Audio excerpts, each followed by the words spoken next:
The Bostonian is Matt Perrault. This is our city. The book is Dave Sherapan. Pay him.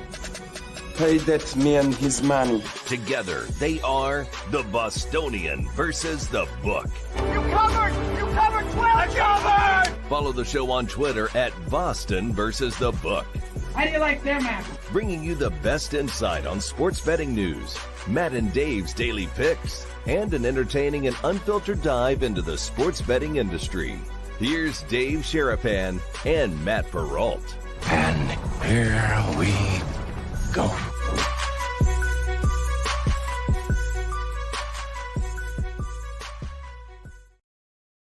What's up, guys? How are you? Welcome into a Thursday morning episode, Thursday afternoon episode, depending on where you are, of the Bostonian versus The Book. We are live on our YouTube channel at Boston versus The Book. It's the same on Twitter, X, replayed on Sports Grid Television and SiriusXM Channel 159. He is Dave Sherapan. I am Matt Perrault. In a couple of minutes, we'll be joined by Mike Corey of ESPN. He will be on the broadcast tonight on ESPN for the NIT final. And Dave, you weren't kidding me. As you can see with my eyes, my nose, my voice, the allergies in Vegas, this is no bueno. Like, this is as bad of a morning as I've had allergy-wise in a very long time. So I apologize if I'm grabbing tissues or you hear me sniffling or my left eye is all red. Yep. What the heck is going on in this town? It's been like this for almost the entire time you've been gone. So, well, just have the Kleenex close. If you sneeze, we'll say BVB bless you, as Mikey Awesome does in the chat. I see him in here. Hello to all the boys and Chicago Kristen. And Chicago Kristen brought a lawyer friend. We love the lawyers. I don't know if Kalshi loves the lawyers. We'll have a little story about that. Anderson. But yeah, eyes are red. Different reason for you, my friend. There's Addison. So that's why the hat's down low today. I'm gonna spare you guys. I'm like a 16-year-old Matt Perrault going to high school, not wanting to let the art teacher know that I'm not sober. Boy, but I am sober. So different reasons why my eyes are red today versus your eyes are red today. I don't understand. And Fisher, if you have allergies, 55 days till Vegas. Hopefully this crap's out of here, because I woke up this morning like, what is going on in this town? It's brutal. Well, in 55 days, it'll probably be 112. Good point. So I think all that stuff will be cooked by then. We'll be cooking here on the show for the next hour and 40 minutes. So settle in, hit the like button, hit the subscribe button, all that stuff. We got to try to grow this thing while everybody's getting ready to, take off and do whatever they're doing. We're still digging in. We got baseball season. Red Sox looked pretty good yesterday. We got Pirates looking real good yesterday. Skeens Day is it really should be a holiday. And we got basketball and hockey and everything else, even horses. Not today, though. No horses. Not today. No. Not a horse. So Mike Corey from Indianapolis, him and Fran Fraschilla will call UC Irvine up against Chattanooga here for the final. If you saw the way that Chattanooga came back, Loyola Chicago just they fell apart in the second half of their game against Chattanooga. That's how Chattanooga here is in the final game tonight at Hinkle in Indianapolis. So we'll get to that conversation here in a couple of moments. So before we get to him, it's been a minute, Dave. I mean, we haven't brought it out, and Sonic actually has redone this. Oh, this will be the last time. This is the last time we'll have this version, because a new version of Ohtani Watch will become a reality. But for now,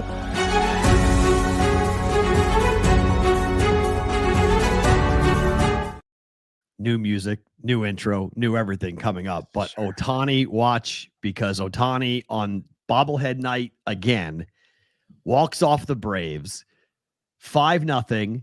The Dodgers are down. Everyone's thinking the Braves are finally going to get their first win of the year. Yep. And Ohtani walks it off with a 6-5 win after coming back from a 5-0 deficit. Can't make it up. Guy's a superhero. It's unreal. They were up 5-3 in the eighth, the Braves were, and then they tied it. And I was watching a game. We were watching a game here, and Kendall says, "Watch this. He's going to come up and home run." And I was like, no, he's not. Do you Like, think come so? on, And she's no like, way. no, this is what he does. And I was like, and then it happened, and she stood up and said, I told you. Like, looked just like her dad when he's right. It was pretty funny. What's left to say?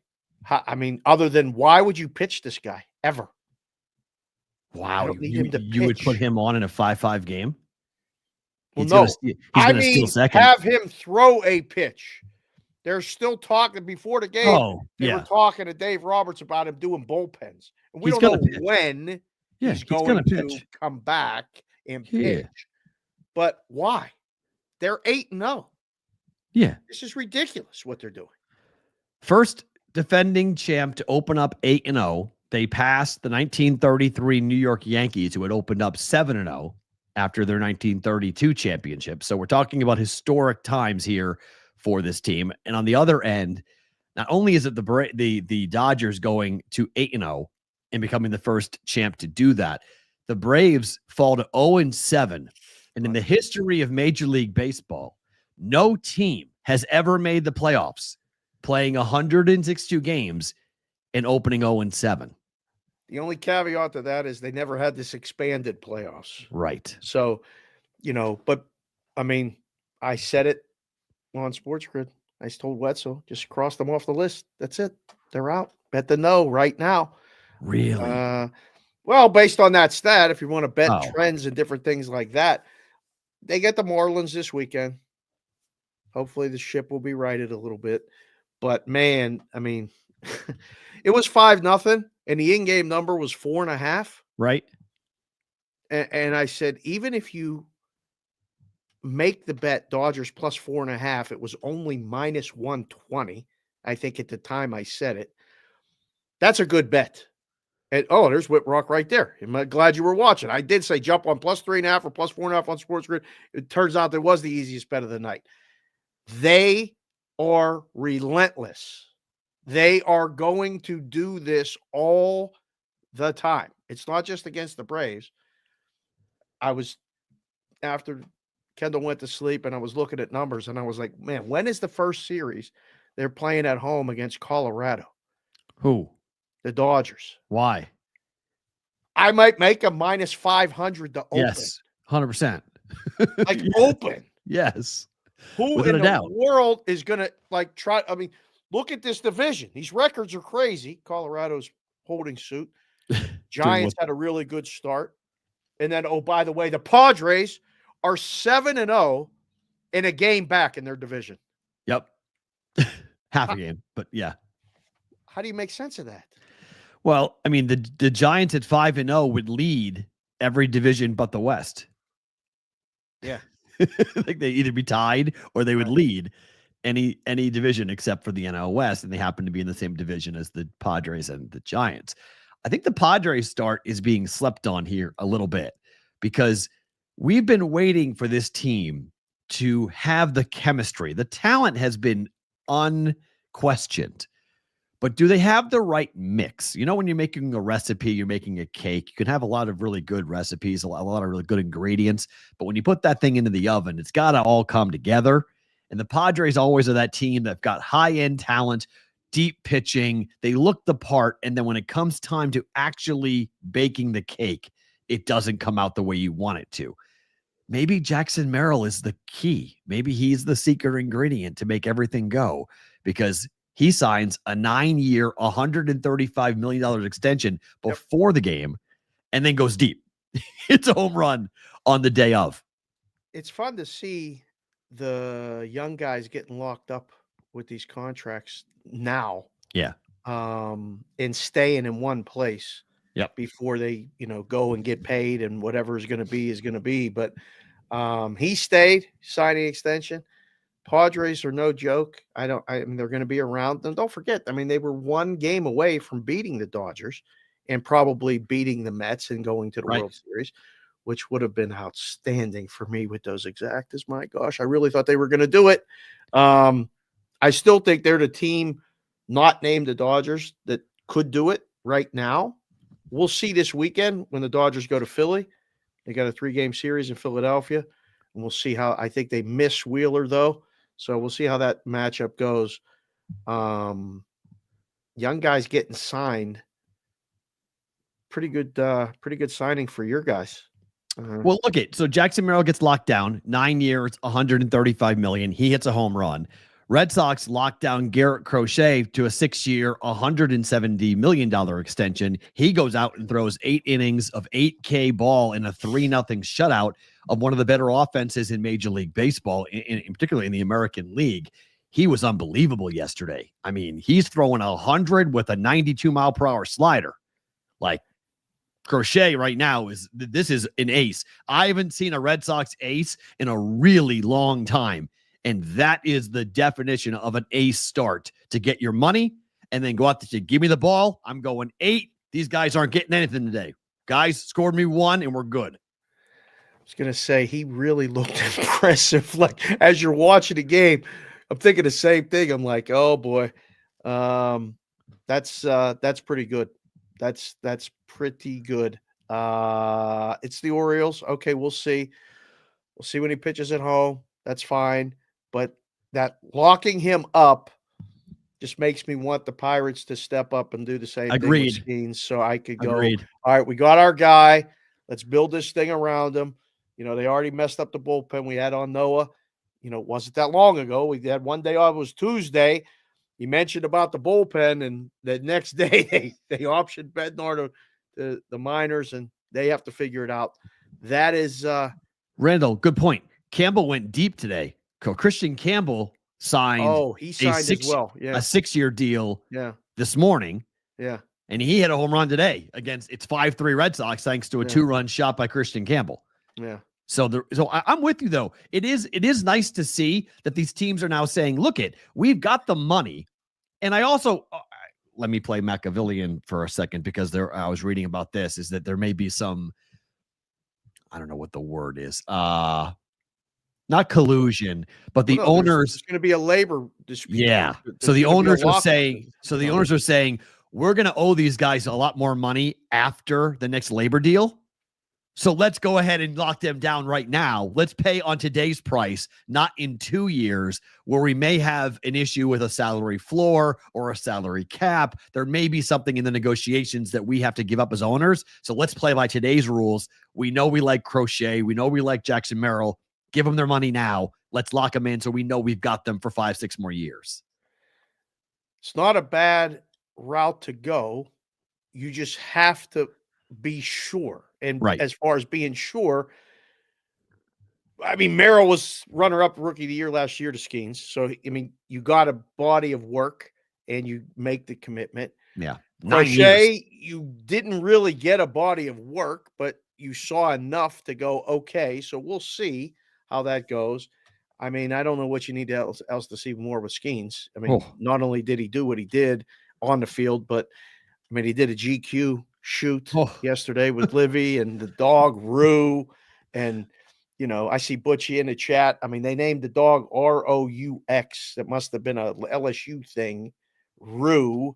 And he was in the picture with them on the steps in a leisure suit, obviously, which I was out looking for that. What do you mean Skeens' pinstripes are going to be a different color? It's unacceptable. I don't want to hear that right now, Butchie. I mean, I'm excited that they got their second win of the season. Right. They got the Yankees this weekend. Yankees missed Skeens. Well, they missed a lot of bats yesterday too. The Yankees. Oh my, 14 strikeouts. Back-to-back days of 14 strikeouts for the Yankees. A lot of holes. A lot of swings and misses.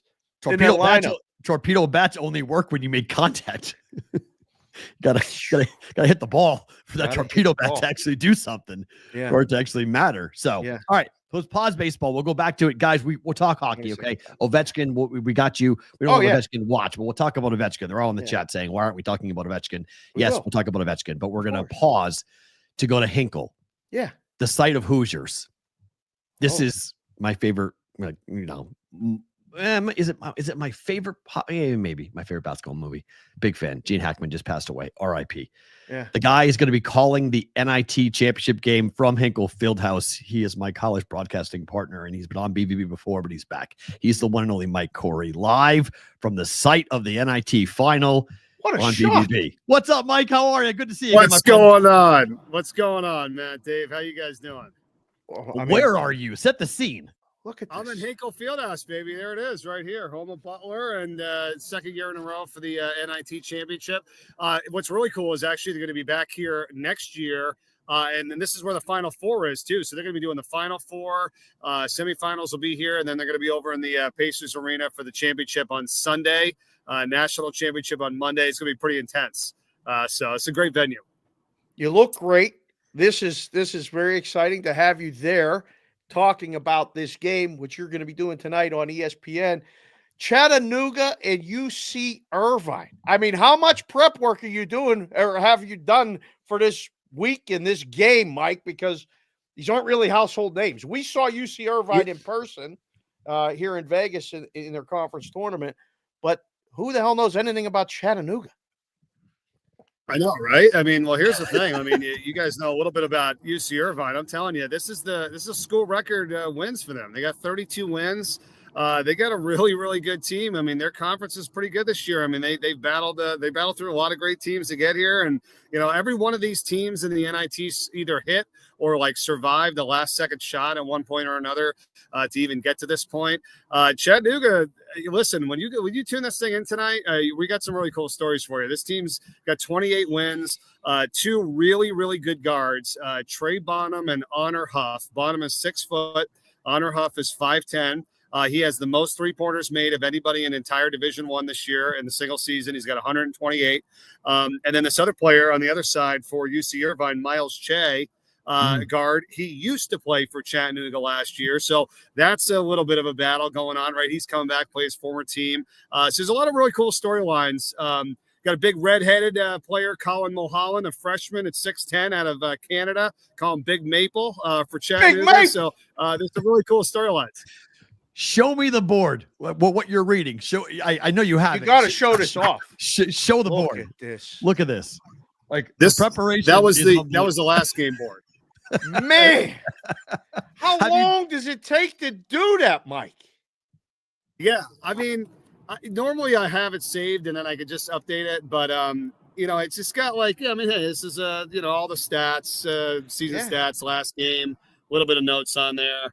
Not too bad, actually. Basketball is great. I love basketball. I mean, I can knock this out, a few hours. I mean, nothing crazy. And then you got to go talk to the players, talk to the coaches. There's a lot of work, obviously, it's involved. But I'm not one of those guys, Matt. You've seen this on social media too, Dave, where everybody posts pictures of their board and stuff like, hey, look at this. It's like, it's not about that. I better just do a good job of the air talking about it, right? This is an art project. I don't hand this in for a grade, you know what I mean? So, but yeah, it's kind of colorful. Yeah, it's been the same for 20 years ago. It's been the same thing you've been working off of when you're back doing Delaware games. So it's in UMass games too. So tell us a bit about and talk about the environment, because obviously Dayton is where the first four is. So you're in the Midwest, not in Ohio, you're in Indiana, but you're in where basketball is basketball. What's it like in the building? Because we have, 4 teams that are going to Hinkle. They don't have ties. They're far away from Indianapolis. So they're bringing some fans, but not 100,000 fans, or like we're going to see the Final Four coming up with San Antonio this coming weekend. Are there swings? Can you guys feel the momentum? Is anyone expect to have home crowd advantage tonight between Chattanooga and Irvine? Yeah, so I'll go back to the semis. We had Loyola Chicago and North Texas. The Loyola Chicago, their fans, they travel really well. That's not too far away. So they had a good contingent here. They got an amazing home crowd. So that was pretty good. North Texas was okay. UC Irvine, of course, way across the nation and then across the country. But Chattanooga's within a drive. They had some fans. They had a good little contingent. I think they're going to bring up a bunch more people tonight. It's certainly not going to be a sellout. I mean, last year we hit lightning in the bottle for sure with Indiana State, which is obviously only an hour away. They had their best season since Larry Bird. Everybody came here. The place was literally sold out. It was like Hoosiers, to be honest with you. It was an awesome, awesome environment. And not to say it's not going to be tonight. It won't be as much as it was last year, but it's a historic venue. I think people really care about basketball in this town. It's a fun town to be in. I'm sure you guys have been here. It's like, but yeah, I mean, you can hear it. You can feel it. Believe me, it's not like the balls are bouncing around and, there's only a couple hundred people in the stands. No, there'll be people here. It'll be an awesome environment. I love it. I'm fortunate. I'm blessed to be here. I mean, we're calling a national championship, right? I mean, there's only so many teams that end their season on a win, and we're going to have one of them here tonight. It's so funny because, it's the secondary tournament, but it's not to the kids and the schools that are playing in it. So it's a big deal. And like, for the gambling crowd, it's another game on the board that's meaningful. You're getting an A+ effort. The line is 3. The total's 146. Like, this is going to be a competitive game. I think Chattanooga's live to win. The total, though, Mike, like, how do you expect the game to go based on what you've seen and what you prepped for? Is it going to go like up pace, or are we going to see a little more defensive game, meaning favoring more towards the under? Yeah, I mean, to turn the lights off on me yet? Yeah, I got you. You hear me? Yeah. They shut the lights on. They're playing with the lights on you at the moment. Whoa. What are they doing here? That looked like an alien. Whoa, that was scary. All right. You're back. Yeah. All right. Good. Yeah, I heard you.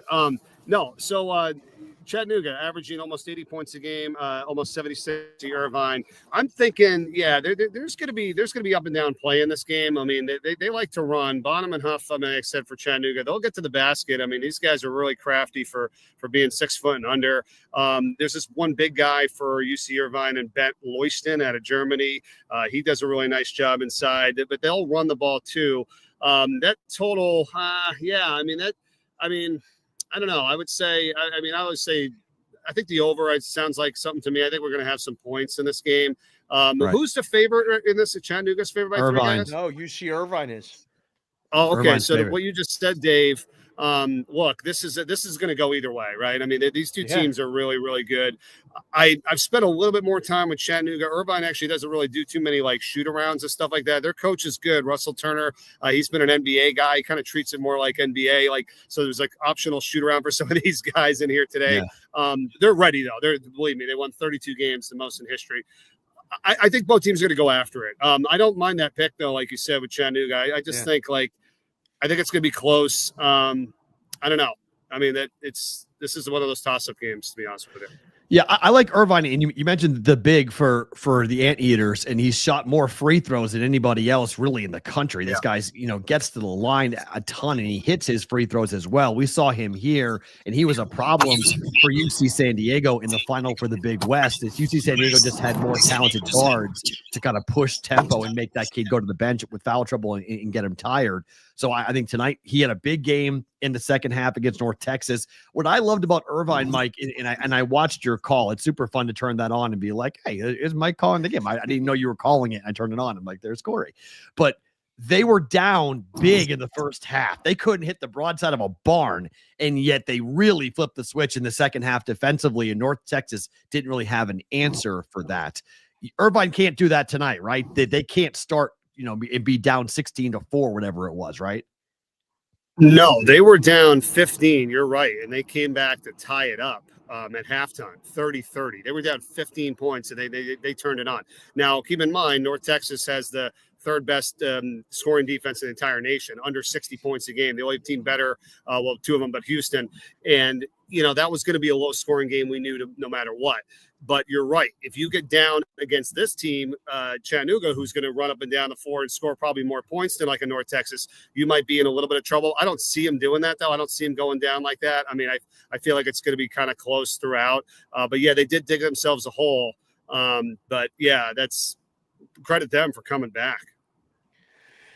Mike, you're a Philly guy, right? Yeah, I live outside of Philly, South Jersey.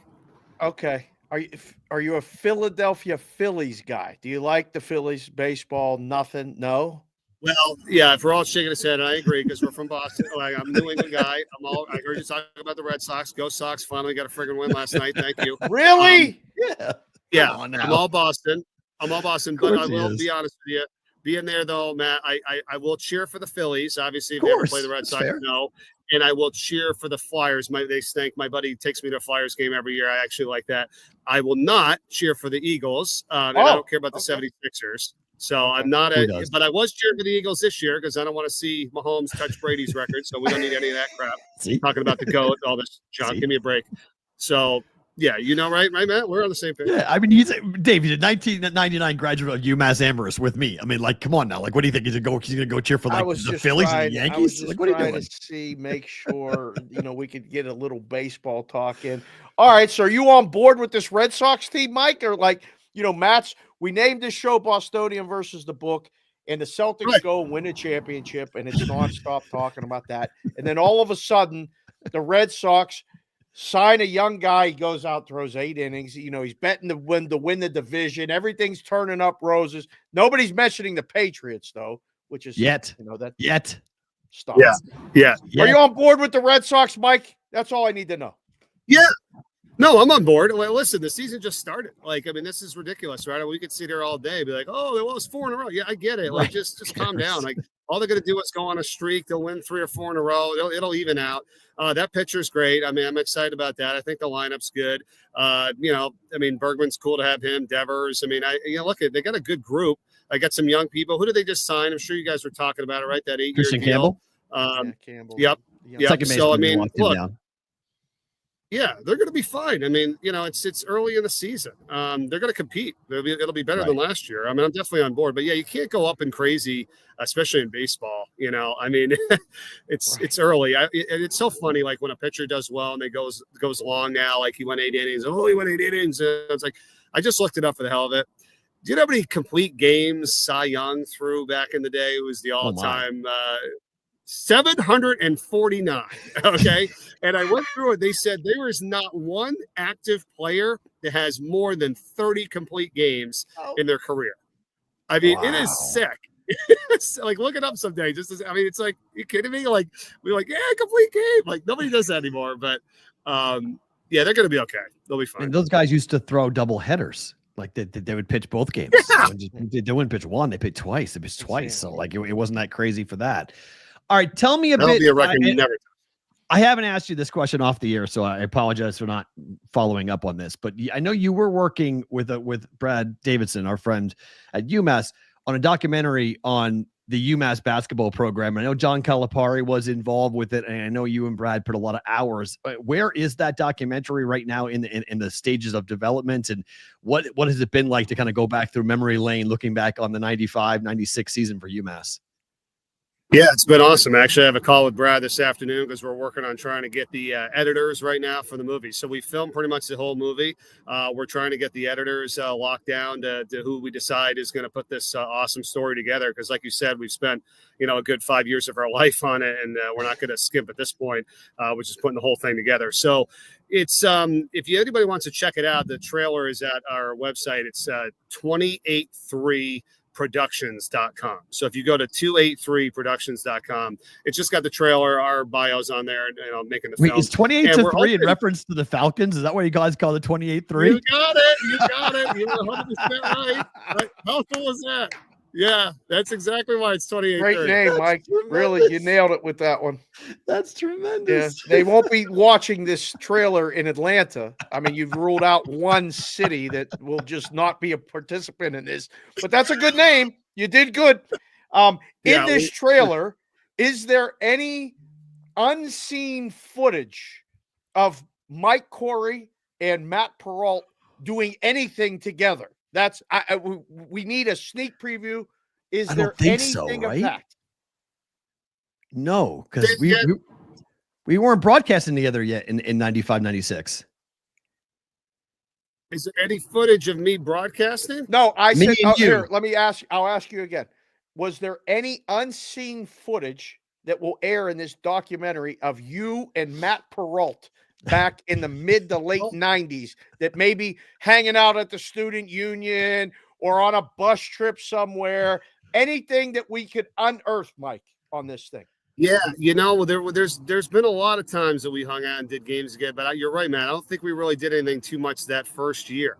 I didn't. I wasn't even part of the. I didn't even in that first year. I wasn't even part of the broadcasting for anything at WMUA. Yeah, there probably won't be anything with us on that first year. There's more stuff after that, of course, games, road trips, Hawaii, radio shows, Antonio's. But yeah, you're not going to probably see that from that 95-96 season. Hold on. Keep talking. Hold Yeah, my freshman year, I was fortunate. I got to go down to Philadelphia. Mike, give me something. Give me some dirt right now while he's not listening. Give me some story, something.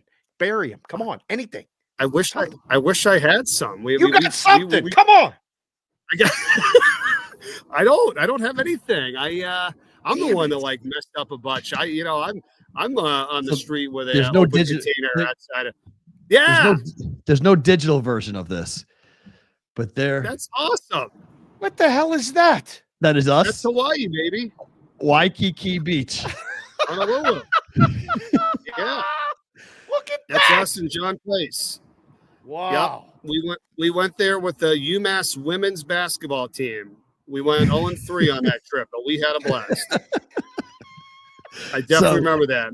So we do have pictures. There are, but it has to be old school. It has to be actually like the printed version of these things. Like it's not actually digital. It's actually awesome. Yeah, we got to digitize actual that. Picture. Yeah, that might be in there. We got some old photos. We're gonna fire some stuff through there. The other guy is John Place, who married a UMass women's basketball player named Allison Brick, and got us all in trouble because we weren't supposed to fraternize with the team. And he not only fraternized with the team, he married her. Did not go over well at all. Wow. that was not well received by anybody at UMass. That was going on. Yeah. Oh, it's great. We had a great time, man. Oh yeah, we had. I mean, I've told the story. I've told the stories of us. Not 98 with the UMass men's football team winning the national championship, and no one cared, and like nobody. One AA national champion. There were like 5 kids were there when the team came back. I was at the bar drinking and celebrating after that. Nobody else knew what was going on. Nobody cared. And then doing the Joni O'Brien show together, that was my first real exposure of doing live radio in front of a crowd and fans and whatnot, and us doing remotes outside of Antonio's. And I remember when we got digital editing software for the first time at WMUA, and we all were like, whoa, what do you mean? We don't have to splice this? We don't have to like do reel to reel. It's digital. So, and if you guys could see the manual that Mike created for broadcasting for everyone who came after us was amazing. How thick was that thing that you created for UMass students? It's a pretty fat binder. They actually still have it there, man. They have. They really do. They do. And then independent study I did like on women's basketball. It's all there. It's like some of it still holds true. Like, the crew list and the numbers and, travel and the schedules. It's like, hey guys, take some of this and use it to your advantage. But yeah, it's a big, thick binder. It's at MUA. I've seen it. It was just 30 years ago. It was 25 years ago. That's amazing. It's still there. That's still there. That's how you made your mark. That's impressive. Yes. That is really strong. Other than the broadcast partner, the other guy, he really made his mark and left his mark. We go back to the radio station for the documentary and we play back old tapes and stuff like that, Brad and myself, and there's a bunch of stuff. They got a new spot now, man. As you know, it's in the student union. So the station has been moved. I did not know that. So it's a whole, I was there this past weekend. I didn't even know. I was at my brother's farm. I was in East Hampton this past weekend. I didn't know. Oh, okay. They whole new studio now. Where is it now? So right as you walk into the student union, which they've leveled off, you used to have to go up the steps or whatever. It's all flat, right. But as soon as you go in, you go down the stairs and boom, it's right there. And it has a glass and everybody can see in and stuff now. And it's pretty neat. Yeah. We might have to go back and do a show. So it's not buried in the basement anymore. It's not like, tucked away. Nope, not buried in the basement. Yeah, we go back to that old spot. We show some video of it, but it's all gone. It's like some COVID testing place or something now. Wow. Okay. All right. Did Calipari buy in? Like when you guys approached Cal about that, was he excited to talk about it, or was he like, yeah, that's my past. I don't want to get into UMass? No, he totally was. Like, listen, a lot of people don't understand this, but like he's still very active with like UMass. He doesn't forget where he came from. It's almost like he's the god there. If they want to do anything, they're like, we better check with Cal. Like he does. He stays very involved. He gives back. He's involved with the school, the university. The minute we told him about this, we were worried. Like at the beginning, we were like, geez, we hope Cal's on board. He was nothing but like fired up, helpful. Brad talks to him all the time, texting him. He's come back 3 times now to do interviews for us there. He's called people for us. He's been very, very, helpful. And he knows like this is a great piece that really hasn't been done. The one that was done on him, he hates. The one and not done, which they did a little bit of, it wasn't done well, I don't think, in my opinion. But like we're gonna show UMass really what he did to make this place, unbelievable. So it starts at 88 when he got hired, goes obviously to the Final Four in 96. But no, he's been nothing but great to us. And, we interviewed him. We went through the whole Curry Hicks cage, walked us around. He's like, hey, what else do you need? I've talked to him a few times. But yeah, we're going to show a side too of the, fans that don't know, really about him because he's pretty genuine. He's been great. That's awesome. All right. Last one for me, sir, before you get back to working and, maybe go run those steps behind you or something. Nice. Who's winning the national championship? All the number one seeds are there. We've been talking about basketball. I mean, do you have a bracket? Did you fill one out? Do you have all the number one seeds? What do you think about who cuts down the nets on Monday in the big one? I'm going with Houston. I mean, I didn't do a bracket, to be honest with you. I don't know. I just got so busy. I'm getting ready for the tournament and NIT and all this. And I'm like, you know what? But I'll say this, like a lot of people, like, you got to pick your upsets early, right? It's like very hard to think like every single number one or number two is going to get upset. And it's like, well, that bared out this year for sure. I think this is kind of the way it should have been because at one point or another this whole season, right, we've talked about Auburn being number one. We've talked about Duke being number one. We talked about Florida being the best team and Houston. Like, don't forget about Houston. I just think they have the toughest team. They've always had the toughest team. They've been there a few times. I'm just going to pick them. I'm just going to say, hey, they get it done. I mean, look, they're all great. I mean, you can't be surprised whoever wins this. You just can't, right? It doesn't matter. Any one of these teams are valid to win it. I'm picking Houston. I did a bunch of their games for a number of years. I love how people say, like, oh, when you play Houston, you really got to turn it up and you got to play hard. It's like, well, you got to play hard every freaking game. You know what I mean? So it's like you can't match them. Yeah, if you're not able to match them, you might be in trouble. And they're healthy. They're going to be the hardest playing team. But look, I mean, all the great players on those other three teams. Oh. I know. But that's my pick. But I can't wait to see what happens.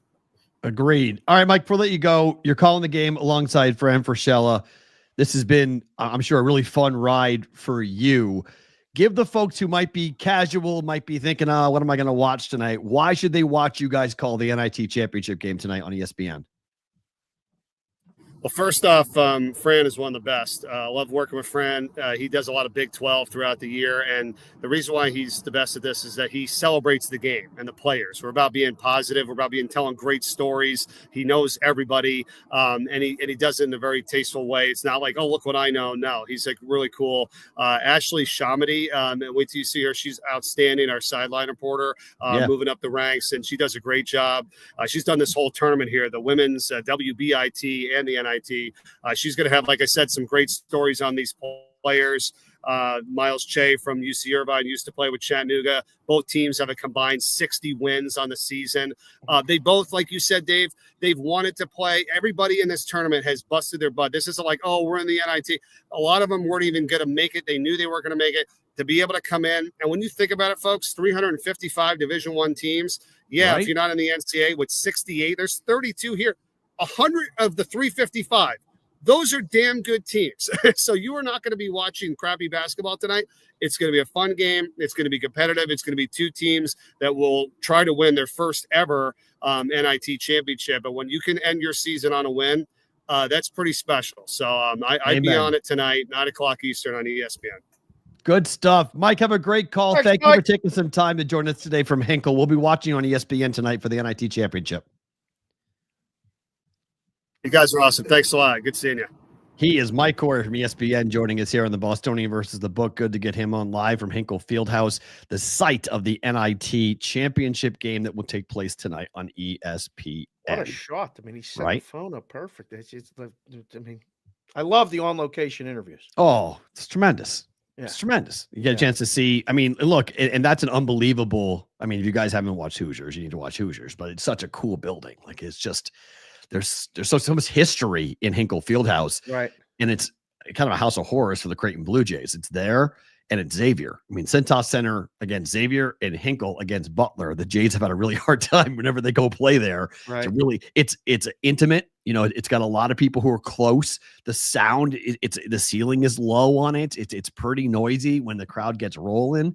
So it's we'll see what Thad Matta can do and how he starts to build that thing up. But good stuff with Mike Corey. I'm gonna get there at some point. I've never been there, and I've never been to the Palestra. There's just two places. Oh, I've been to both. Yeah. I've called a game from the Palestra. Yeah. It's unbelievable. I mean, Palestra is like, if you got to know the real.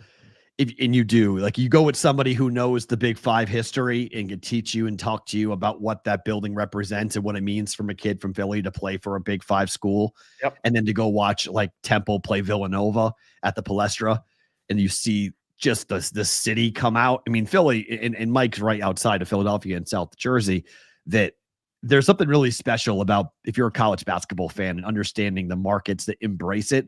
And Philadelphia may be at the top of the list in terms of major markets that embraces college basketball and has a history of college basketball. Aside from like the nation, like there's an inner city rivalry that's talked about all year round between, St. Joe's or, just in whoever, what the conference realignment thing kind of screwed it up a bit about when these teams get to play each other as much as they don't play as much as they should probably play more than they do, but it's super fun to watch. I agree. It's a cool building, really cool building to go. So 9:00 tonight on ESPN. That was cool to get Mike on right before he calls that game. Oh, the voting is live, by the way.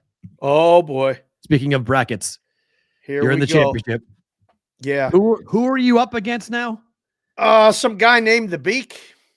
Who? I don't know. The Beak, apparently. The Beak. Thebeak. I don't know. I've heard him talking on some of the spaces. But we got this far, through the help of the brigade and everyone else that's voted. Thank you. We're in the final as a 16 seed, unprecedented. To win it. Yeah, we could take this whole thing down. This would be fun. Another, notch in the belt. We'll hang it up on the wall when we finally make it someday. We can tell we took everybody along the way. Down. Benson out. Derek Stevens out. George Penadakis, I can't say George's name right. The notebook guy out. His hair is better. We still moved on. Jennifer Tilly, she's in a movie. I mean, she's on The Real Housewives of Beverly Hills. She lost. Thank you, Sharpie _RW. Kevin Whitrock, go do your civic duty. Vote Consig. I love it. The boys, the girls, everybody's doing it. It's cool. We'll see. HBK, will winning impress Mrs. Consig? Absolutely not. Although she is paying attention to it, though. She absolutely is paying attention. She does want you to win. She does. Yeah. She's still wondering how I was a 16 seed. I said it was a random number generator. It wasn't personal. But right now, Chicago Kristen voted and said I got 64% to 36%. How do you vote? Get out early. How long are we voting for this? Do we know? I didn't look. It's probably one day. It's always been 24 hours. 24 hours. But yeah, this is the championship. It might be until Friday. Okay. Or Saturday until the game starts. I don't know. But where do they vote? So it's going to be, I'm going to retweet it here after the show. Okay. But it'll be on my Twitter at SportsBKConsig. It's one day according to Daniel G. Okay. So it's today. So it's 23 hours left as of right now. It's 12:15. Thank you, Sonic. PM Pacific. Thank you, Sonic. Sonic put the link in the chat. Link is in the chat. Yeah, and it's in the Discord too. Thanks. HBK Bets on the Twitter at HBK Bets. He posted it. The boys will post it. It'll probably be on the Discord as well. It is. Yeah. So go to thebvbshow.com. Join the Discord. It's in there. If I want to see, let's see. Communicate with people. Your championship. Is there a prize for this? I don't Leg believe Show so. magazine. Apparently, there is a prize. Oh, well, really? It's a $25 gift card to Buffalo Wild Wings, which guaranteed we'll use. Yeah, you guys do that. Sure. So thank you very much. And Chicago Kristen said, okay, so it's as we speak. The Beak beat Jeff Nadeau, and you beat Jennifer Tilly. Yes. To set this up. How about that? Let's see. So, and that's in the made men region. The rounders, let's see. Are we like, oh, this is to the end of the end. This is the final matchup. This is you won championship. You won your bracket. You came out like you won the West. I won the Final Four.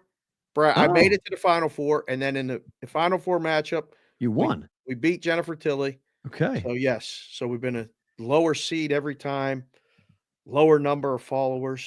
Oh yeah.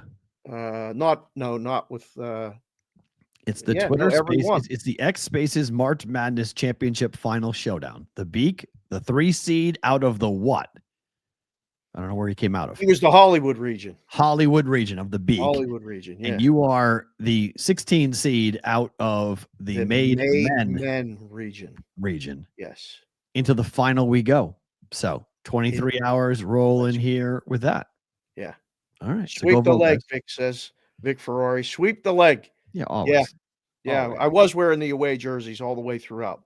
You're right, CBW. That's right. Away jerseys. You were the massive dog. The dog wears the away jerseys. That's what we do. Yeah. That's it. Jordan One-Star Gorov just voted. Let's go. The boys and girls are gathering up. Well, right now you have a monster lead, like 72%. So you're doing well. Well, the Beak gets on those late night spaces, either with the Elf, pushes it with the Omar, or with the other things. So we'll probably be up late tonight, popping in, making a campaign speech if we have to on one of these late night spaces. But we'll do it right here on the BVB and on. We're replayed at night, so we'll be right up against them. Every night, 10 o'clock Pacific, 1 o'clock in the morning. You're going to need every last vote. That's true. We're going to need every last vote, Chef Benny. The Shrew just voted. Good to see you, sir. That's good. Yeah, so go vote at Sports BK Consig. You guys can go and get it and go vote for him. Tyrone Boyd, my brother. He says, Dave, you're a legend. Jay Tilly doesn't lose it much at anything. Well, maybe she loses at poker sometimes, but she was in that movie. Which one? Horse racing movie of all time. Let It Ride. That goes way back too. Her and Richard Dreyfuss. By the way, the entire American League Central is 2-4. We were talking about how good the NL West is. Yes. For the AL Central. Yeah, that's all right.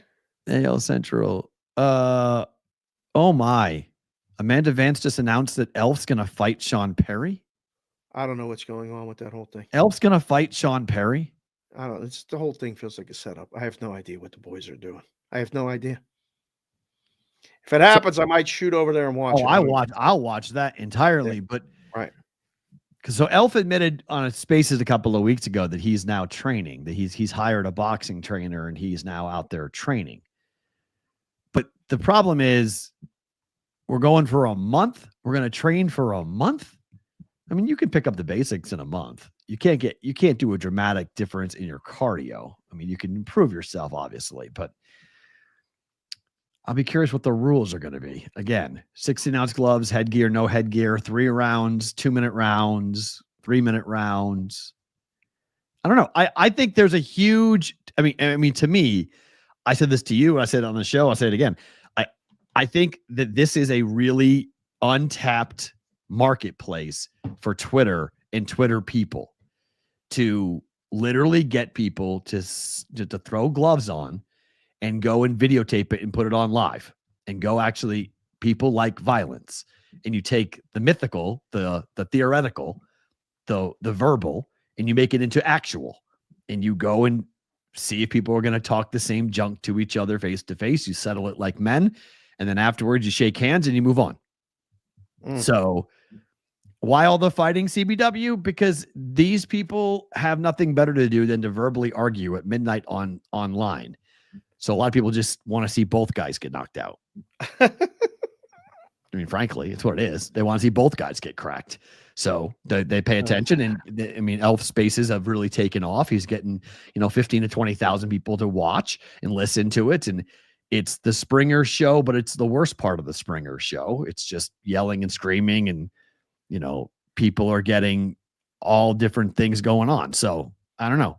We'll see what happens with it. We'll see how it all unfolds. But in Vegas, the fight capital of America, let's do it. I don't know. There's got to be better ways. I went on with Bob and Sam and Fox Sports Knoxville today. Yeah, they're playing a 3-on-3 basketball tournament. Them and a couple other stations are matching up on the court. It reminded me of White Men Can't Jump. Wait, so like they're doing it like a newsroom battle type of thing? Like So it would be like Anchorman style? me, you, and Newbie would be Against a team. someone, I guess, another team. But why basketball? Well, they're still smarting over the Tennessee loss. Oh, And so, and they got the Chattanooga interest tonight in this. And I don't know, everybody's too old to fight. There's no fighting. okay. So they're playing 3-on-3 basketball. And little did I know that my man Bob Baskerville at the Hound BB on Twitter was a senior division Olympian in 3-on-3 basketball. Excuse me? Senior division, competed and got a bronze medal in the Olympics for this 3-on-3 basketball somewhere. I said, Bob, you're not supposed to tell anybody that. You're just supposed to show up with your knee wrapped up, do this with your arm, and then just go knock down a couple threes and take this thing home. So they're playing basketball. I think that's way better than fighting, but these young guys want to fight. Let them fight. I don't know. Oh, I like fighting way more. I'm way more interested in fighting. I get it's more safer. It's more sane to do a 3-on-3 basketball tournament. It just doesn't really solve anything. Like when you're running around and you're calling them from bitch all the way down, every insult you come up with. Like everyone. We're just going to lay it all down and, calling people out as liars and scammers and thieves and, all the things that are being hurled around on these spaces. I'm in. Let's go. Let's throw gloves on. Let's go sign waivers and let's go throw gloves. I just don't like it when people talk. They get people that I'm going to fight, and then they go and they don't fight. Like that is the ultimate. Like, what are we doing to me? Yeah, that's unacceptable on so many levels to me. That you do, you go as far as to say I'm going to fight you. You go as far as to show up to the fight, and then you don't actually fight. Yeah, that ain't cool with me. Like that is, come on now. There was a dispute about who brought the money, who brought the cash, and there was all kind of stuff. It was not good. And then fighting for $500,000 is stupid. Like it's just a dumb idea. Don't fight for anything. Don't fight for any money. Just fight. I don't need $1 to be on the line. Just fight. Like just say like, hey, I want to fight you. Good. I want to fight you. What do you need money for? Just go fight. Like just get you're there with gloves on. That's fine. But like so that makes it better. Like you're not doing it for the money. Like you just some people are doing it. It's a weird flex. If you were doing it for the money, you would train and be a professional fighter. Like you go fight for money. Like it's not logical. It's an illogical thing, the whole thing. So like it's just a bragging right thing. It's just to make the guy shut up about saying whatever he is and talking junk to each other and then settling it. And then you're done with it. I don't care what the money is. You guys are both there. Fight. Like who cares how much money's on the line? Like get gloves on and go fight. So I think it would be awesome. Again, I think there's a business model there for somebody who want to go ahead and put it on. To sit there and challenge people. You got to get waivers and there's rules. I still think the USA boxing rules, you can't fight anybody 10 years older or 10 years younger, more than like that's your window. And you have to be. George Foreman did it. Yeah, but I mean, like if you're 30, you can fight a 40-year-old and you can fight a 20-year-old, but you can't fight a 50-year-old and you can't fight a 15-year-old. So like, that 20-year 10 up and 10 down window the USA boxing establishes. I like that. And I think there needs to be legitimate, people there. It needs to have safety, doctors, referees, like make it safe. But it's not hard to do. I mean, they put it on Vegas. There's a monster Masters boxing tournament. There's 2 of them actually that happen here in Vegas where guys fly in from all over the country and they get together and they fight. Yeah. they don't even know each other. They train and they get in a ring and they fight. So let's do this. Let's fight. I wish I could do it. I can't. I don't know if I can take many shots. No. That would be. I would love to. We're not playing with get back in there and do something. We're not playing with that. I mean, they told me that they're like, let's not punch the processor, please. Like, right. Yeah, no, I know I ain't taking those shots. I mean, I'm not listening. I'll play ping pong. I mean, I say JC from KC. We could play ping pong. Somebody else said, let's go bowling. Like. Bowling could get heated. That would be fun. Do you know what the best thing to do? Honestly, the actual best way of settling it, but nobody would do it. So there's a boxing drill where you take your headgear off and you put your foot into a tire and your foot must stay in the tire. and there are no headshots. It is only body shots. But you can use both arms, but your foot must stay inside the tire. If your foot comes out of the tire, you lose. You must keep your foot in there. It is an unbelievable inside dirty boxing. You find out how talented, skilled, and tough you are very fast. I would do that. Sounds like the Oklahoma drill in football. It's very similar. Yes, it's a very similar type of drill. Wow. Yes, but it's you have to learn, what side you're going to favor. Mm-hmm. Whether if you're a righty, you're putting your liver right in left hook range. You got to be careful. You got to cover your liver always, because that ends the fight like that.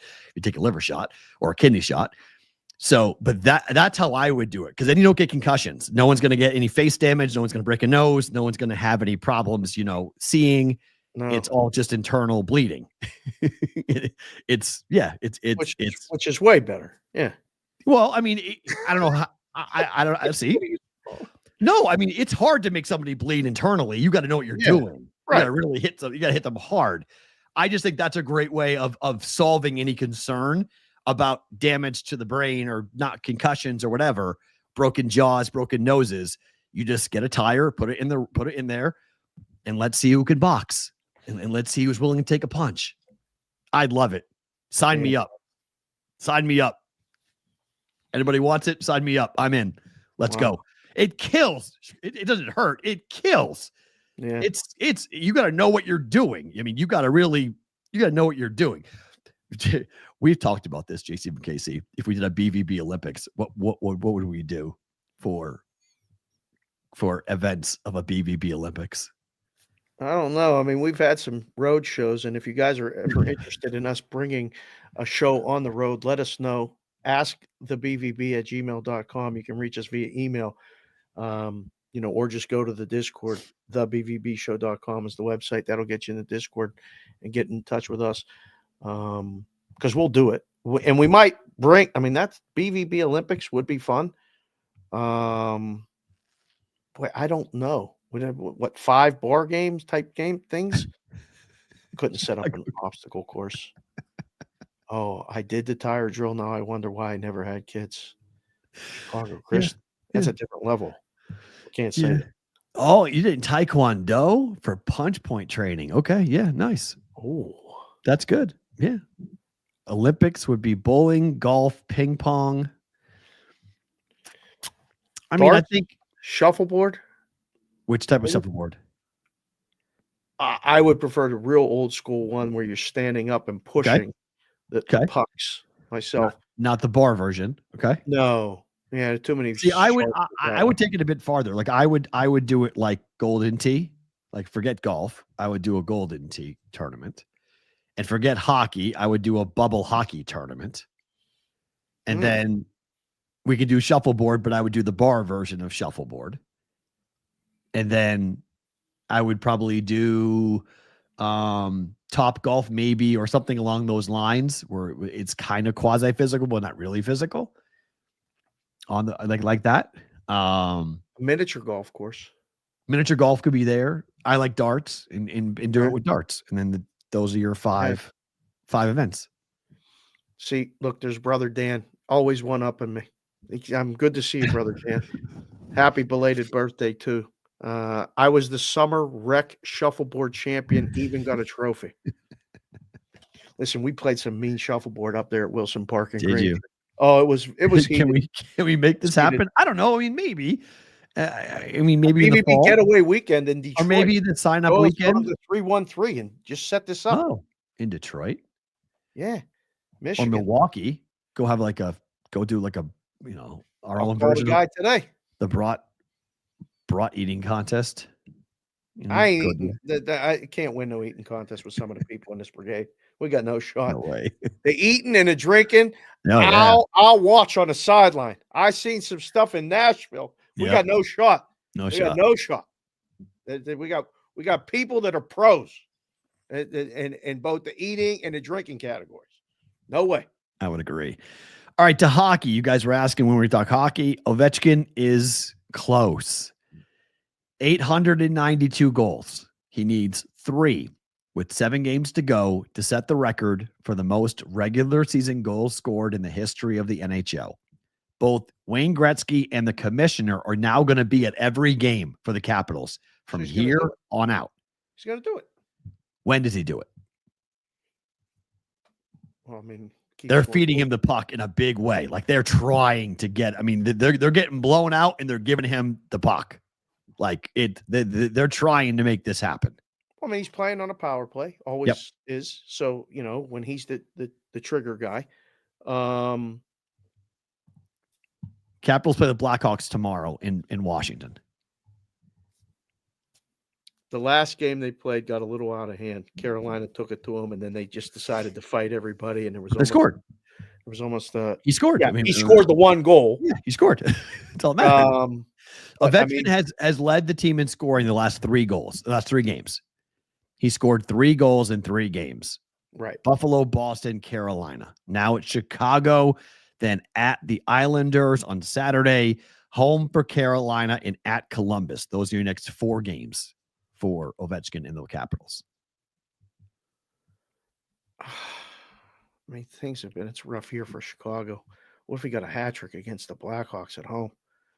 I mean, they played hard. I can't believe that I needed Colorado for a 2-leg parlay. I needed the Avalanche to win last night. I was on the plane watching the game, sweating out that third period. It's 2-1.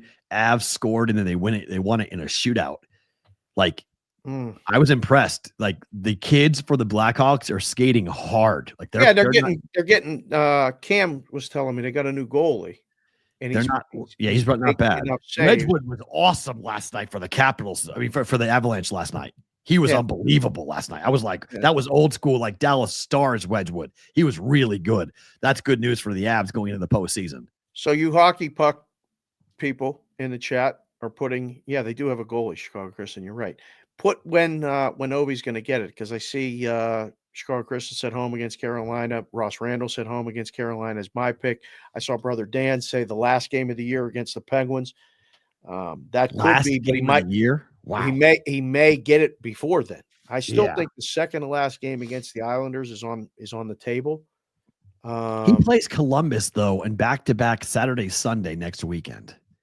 I think that's when he gets it. But they're both not at home, right? One's at home, one's on the road. Right. First one Saturday is at Columbus. Sunday is at home. I think Sunday, April 13th. If I was picking, that's the game. Okay. That he does it. All right. Because once you put Bettman and Gretzky in the building, everyone on that opposing bench knows. Ain't doing it against us, boys. Ain't breaking it against us. I try not to. Yeah. So I think they're gonna lock him down, and it's gonna be anybody else. So I think it might take a little bit for him to get there.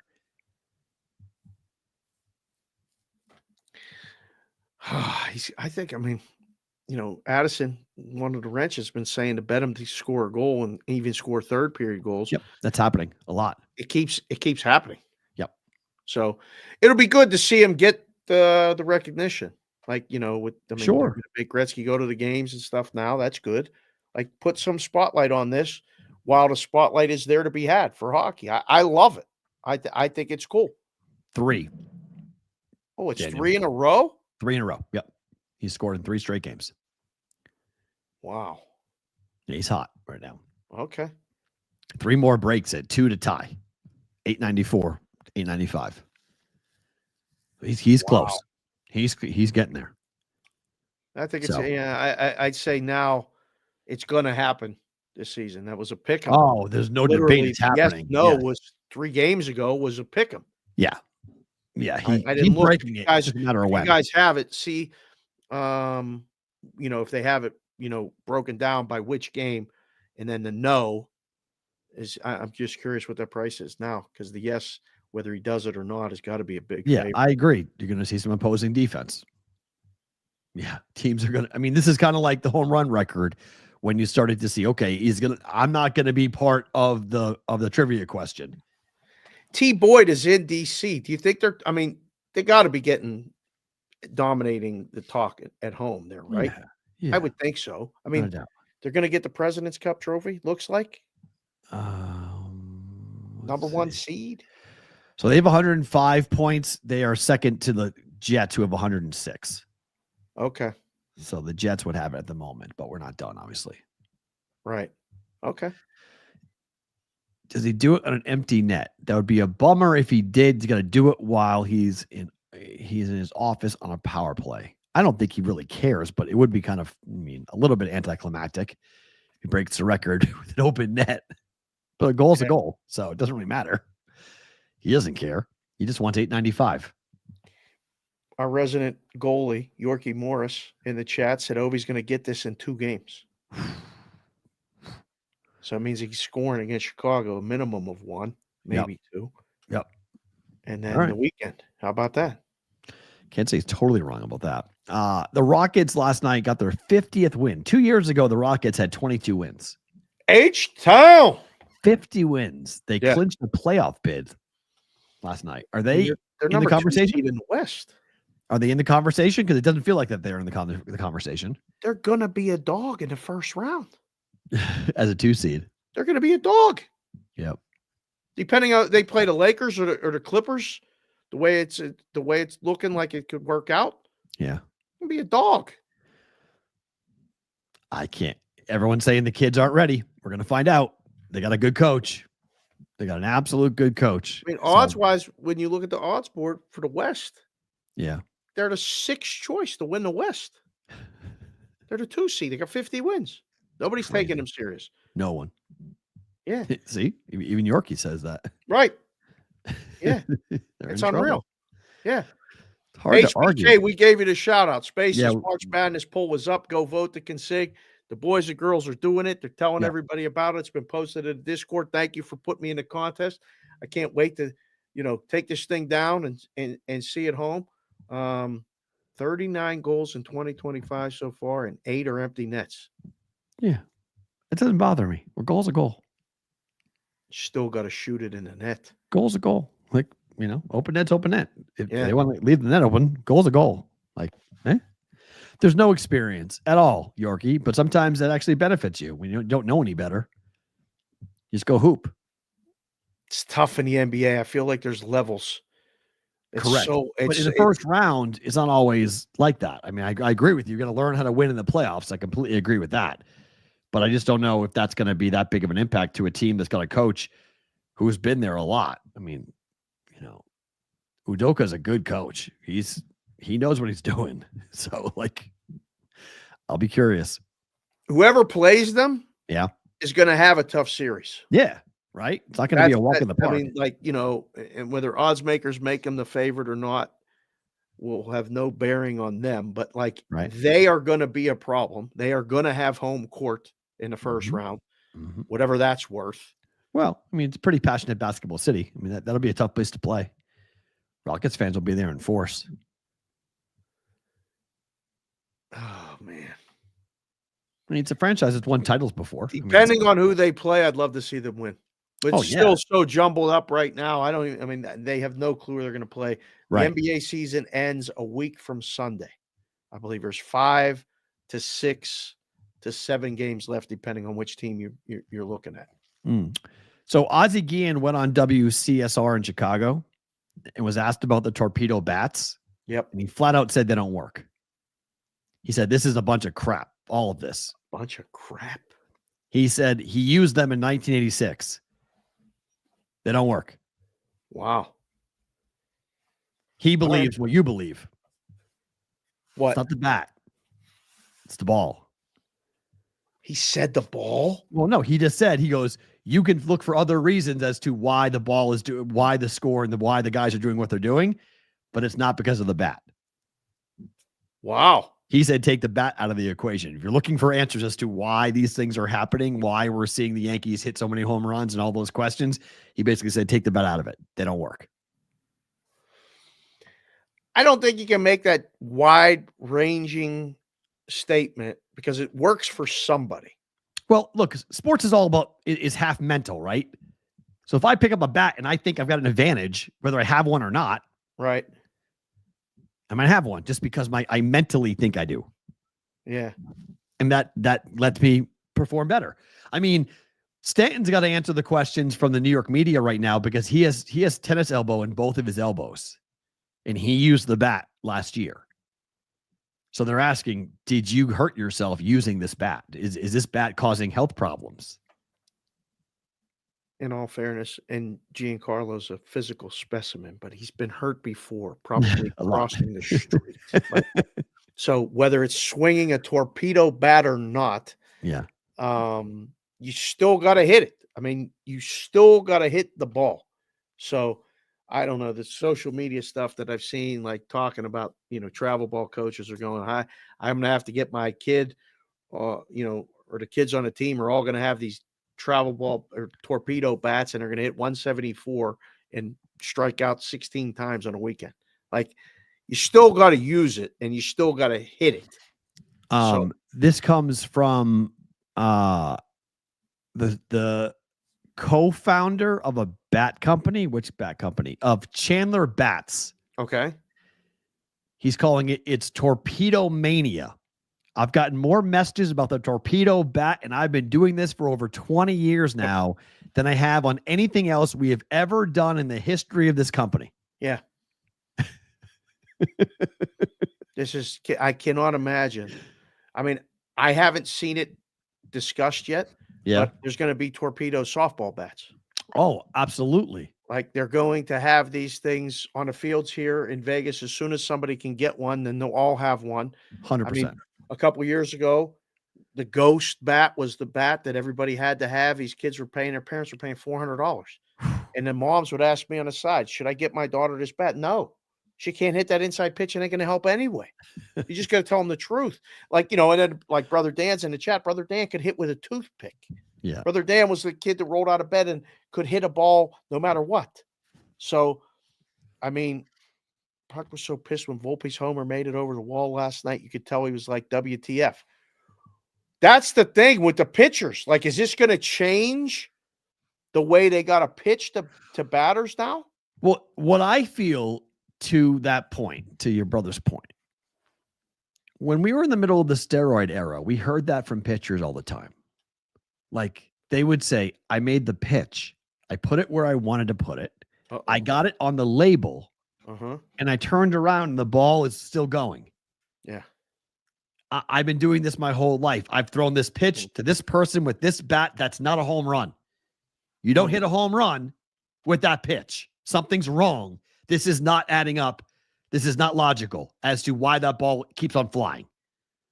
So the more I hear that from pitchers, the more the pitchers are going to have that look on their faces going, wait, hold on. That shouldn't happen. This could be great for baseball, to focus on the bat and say it's the bat, and really it's the ball. Because the only thing that baseball controls really is the ball manufacturing, not the bat manufacturing. Each player gets to pick what they use for lumber. The ball is done by baseball. They control how the ball is made. There was more ball references right there. I mean, I don't even know what that it was like. You should have played the music like you did the other day with the Kalshi talk. A lot of ball juggling there and ball talking and all this other stuff, and talking about lumber and wood and, again, with the bats and the things. And yeah, I don't know. Oh, Brother Dan, we don't need the pitchers to go back to using the sticky stuff. Do we? Do we really? Do we? I don't think so. I don't think so, but I think there's people out there that feel like baseball, at least in the early part of the season, that Texas just pitched 2 back-to-back 1-0 shutouts. They did to the Reds, right? And a complete game for Eovaldi. First complete game of the year. There's a bet every day on FanDuel. And again, I just know because a lot of times Wetzel finds these crazy bets, and when we do the show on Sports Grid, he mentions them. Will there be a shutout? Yes or no every day. And, you could bet the yes was minus 450 and the plus 350 for the no. Today must be tough with only like 5 games on the board. So that's a different number. But so far, there's been a shutout every day. Wow. So all this talk of the torpedo bats, there's still been a shutout in Major League Baseball every single day so far. Red Sox are up 9-4, 2 outs, bottom 9, by the way. They should win this game and take 2 out of 3 from the Orioles. And everyone can calm the bleep down. They start opening day tomorrow. They're honoring the 1975 World Series team tomorrow at Fenway Park. It's going to be very cool. 50 years. It's pretty cool. Damn. Pretty cool. 50 years ago. Freddie Lynn. Still one of the best scenes of This Week in Baseball when they get Carlton Fisk to that music going Twib. down and like it just oh my goodness, running down to first, waving that ball fair, and oh man, I love those highlights. Bernie Carbo. Bernie Carbo. How about Yeah. that? You're gonna love this story. This story is crazy. So while we're in the middle of the NIL conversation and we're in the middle of what player is going to be compensated for what, Yeah. we've now entered into the world of auctioning off your commitment. This is real. Nate Ament, a 5-star basketball player, tells everyone, go to this website, stakes.com, and if you donate whatever school raises the most money, I will then commit to that school. Louisville got active. The top 5 teams were Louisville, Kentucky, Duke, and Tennessee. $87,000 was raised from Louisville fans to get Nate Ament to commit to their school. He was supposed to commit to their school yesterday. He has not committed to their school yet. Is this like a meme coin? Is it like a pulling the rug? No, this is real. This is real money. No, I know, but is he not going to go? Not going to go. He's not. Who gets the money? It goes back. Luckily, it's going to be refunded. Luckily, the people who donated will get their money back. But this is not. When we talked about where we were with name, image, and likeness, this is not what we talked about. Auctioning off your commitment to the highest bidder is, in theory, what you do to each university, not to each fan base. Was this an April Fool's thing? No, this is real. This is real money. Like they did this. This is on brobible.com. This is a real art. This is a real article. This is real. This is real. This is real. This is real. This is not fake. This is real. Wow. This is what the hell? Kalshi did. Kalshi had nothing to do with this. We'll get to Kalshi in a second. Bushy. Stay patient. This is I don't even know. I didn't really see this like this when you sent it in the rundown. I was like, what is this? This is what this is. Yeah, he auctioned it off. He went to this website, paid him, said, hey, we're going to pay you to be a part of this. Let's auction off your recruitment. Whatever fan base gives the most money, you will then commit to that school. But Louisville committed to the school, and he was supposed to have already committed to Louisville, and he hasn't pulled the trigger. Wow. He hasn't committed yet. So everyone's like, hold on a second. You said you were going to go to whatever school gave you the most money on this website.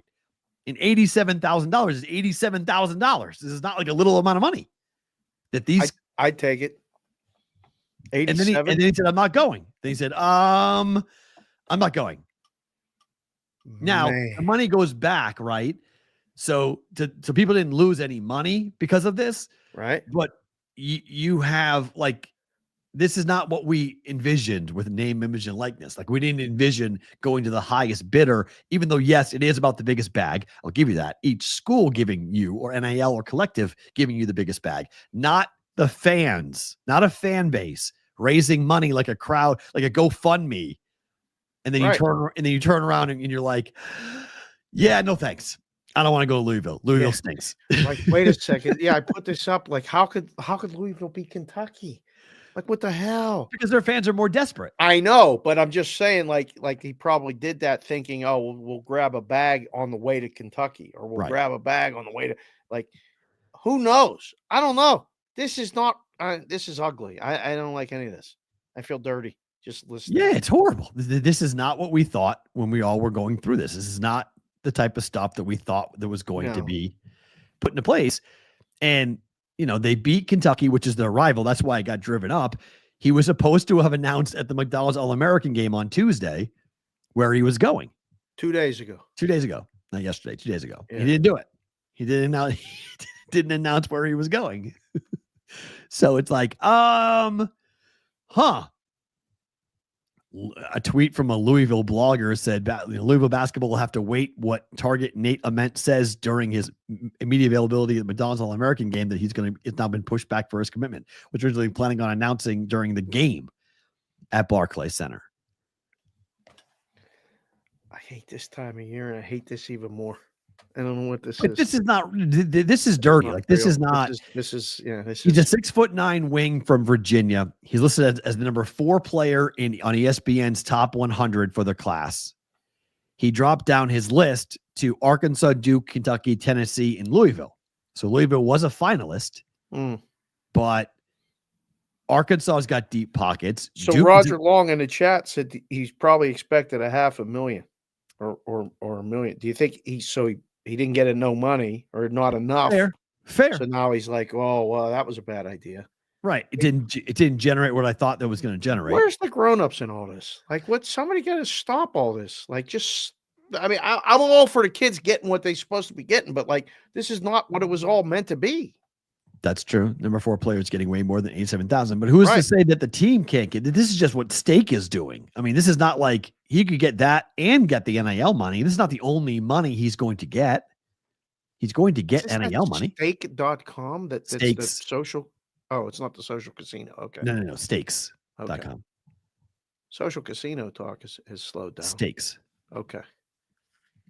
Not like Omaha Steaks. No. Okay. No E. Move the E. Right. E at the end, not the middle. I don't know what the hell this is. For Stakes, but he's supposed to be going to Louisville. Ugh. He said, I'm going to Louisville. Nope. Not going to Louisville. So we're in a very weird place. Maybe we'll make it a Christmas present or something. Well, speaking of Christmas, the Chiefs want to play on Christmas every year. They have now said to the NFL, they've petitioned the NFL to be officially the team of Christmas. Oh, Cowboys are the team of Thanksgiving. Detroit Lions are the team of Thanksgiving. Both of them are. They both play every year. And Detroit's so they want to been doing it longer, but that's fine. They both do. I'll give you that. Okay. So they want to be the team that plays every year. They played 2 years ago, last year, and this year they'll play on Christmas. So it'll be 3 straight years for the Chiefs. They want to play every single year on Christmas. Do we need this? Should the NFL let them?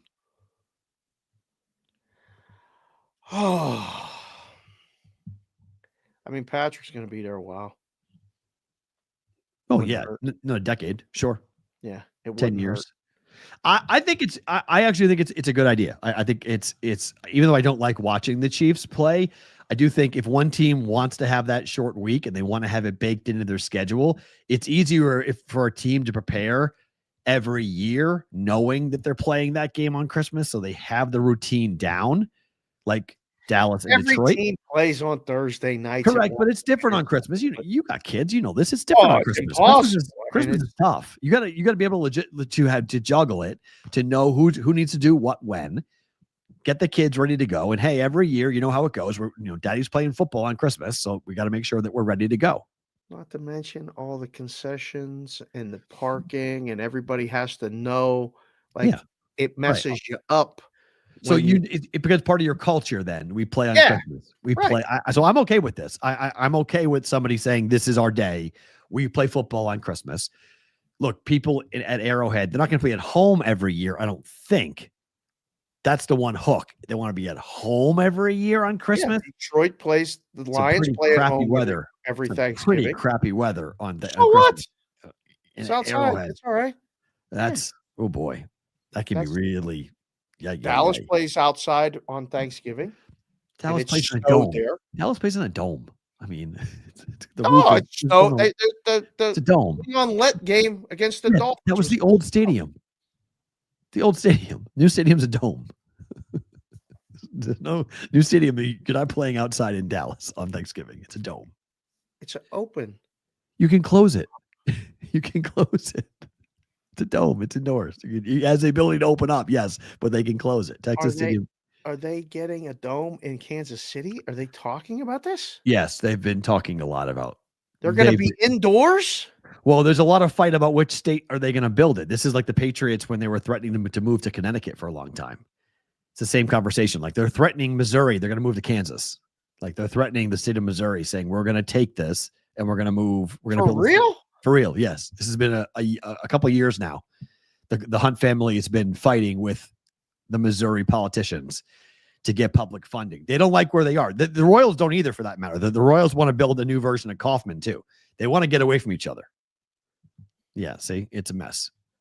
Wow, they haven't decided on a location yet. It's a mess. They keep on threatening. Like the Chiefs are saying, give us what we want, Missouri, or we're going to Kansas, and we'll go on the other side. So this is like the big fight, because like for a long time, Missouri had sports gambling legalized and Kansas did not. So people were going back and forth. Now Kansas has sports gambling and it's equal. But like that's the fight, because KC, the state line goes right through the city. So, you know, there's a big argument of which side. You live in Kansas City, Kansas, or Kansas City, Missouri. The taxes are different. The attention of the state's different. St. Louis gets all the attention in Missouri. Kansas City gets all the attention in Kansas. I can't believe this. I mean, football's meant to be played It's outside. a big dig all over again. Jimmy Football, where are you from? I didn't know you're from Boston. The Big Dig. Big dig. Most expensive public works project in U.S. history. Kansas City Chiefs belong in Kansas City. What the hell are you even talking about? Why would they Dave. move? But Dave, I know. Kansas City's in Kansas too. I know, but what? I can't believe they would move. KC, they're going to be in Kansas City. It's just which part of Kansas or Missouri they're going to be in. They're going to be in the proper place of Kansas City. It's just which state will the stadium reside? That's the question. Good luck with that. Play on Christmas. You should. I would agree, but I'll be curious to see. This is all part of the plan for the Hunt family of like, give us what we want. We'll play on Christmas, and yeah, the Bears are going to build a dome. That's true. You do not need a dome, Chicago John. What are you doing? You do not need a dome in Chicago. I know you guys want a Super Bowl. You're a cold weather team. Sorry, Chicago, cold weather city. You don't get Super Bowls. No cold weather city should ever get the Super Bowl, period. None of them. Not New York, not Philadelphia, not Boston, not Detroit, not Chicago. None of them. Zero. They had one to Detroit. They had them in Minnesota. It sucked. Yes. Ask anyone who went to those Super Bowls. They had it outside in New York. It sucked. It was awful. It's a horrible idea. Super Bowls are not supposed to be played in cold weather cities. Warm weather. The whole reward is to have a pristine playing surface and a fun place to go and party. Jeez. Vegas, Arizona, New Orleans, Miami. Look, we're going next year to Northern California. I'm not happy about that. I don't think we should be going and playing at Levi's Stadium. It's cold there. It'll be fine. It's fine, but I just don't like it. I don't like it. I don't like playing at Levi's Stadium. On top of the fact that it's far. It's not like close to the stadium. The city and the stadium are very far apart. Wow, breaking news. Raiders and Geno Smith agree to a 2-year, $75 million extension. Yay. So there you go. That's Pete Carroll's coaching stint. Pete's going to be here for 2 years. He's tied. Get this thing in order. Yep. I like it. Thing in order, and we'll go from there. Season wins under. I think over. We'll see. Over 7. Is that what the number was at ESPN Bet? 7. They put 7? 6.5 or 7. Yeah. I didn't look. A bunch of books are putting it out. I mean, once the first number came out, then it's easy. Just throw it up. I don't understand. You guys have apps. Find it right now. I don't understand. I don't understand how you can do it before the draft. No, you don't take bets on it. And before the record. Before you know the schedule. Yeah. Before the schedule and before the draft. How? Nobody bets on it. It's good media talk. It's unbelievable. Makes no sense.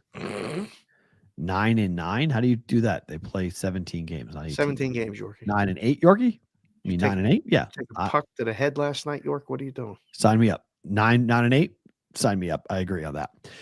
This was from our friend Alfonso. At some point, he'll come on the show because he pointed this out.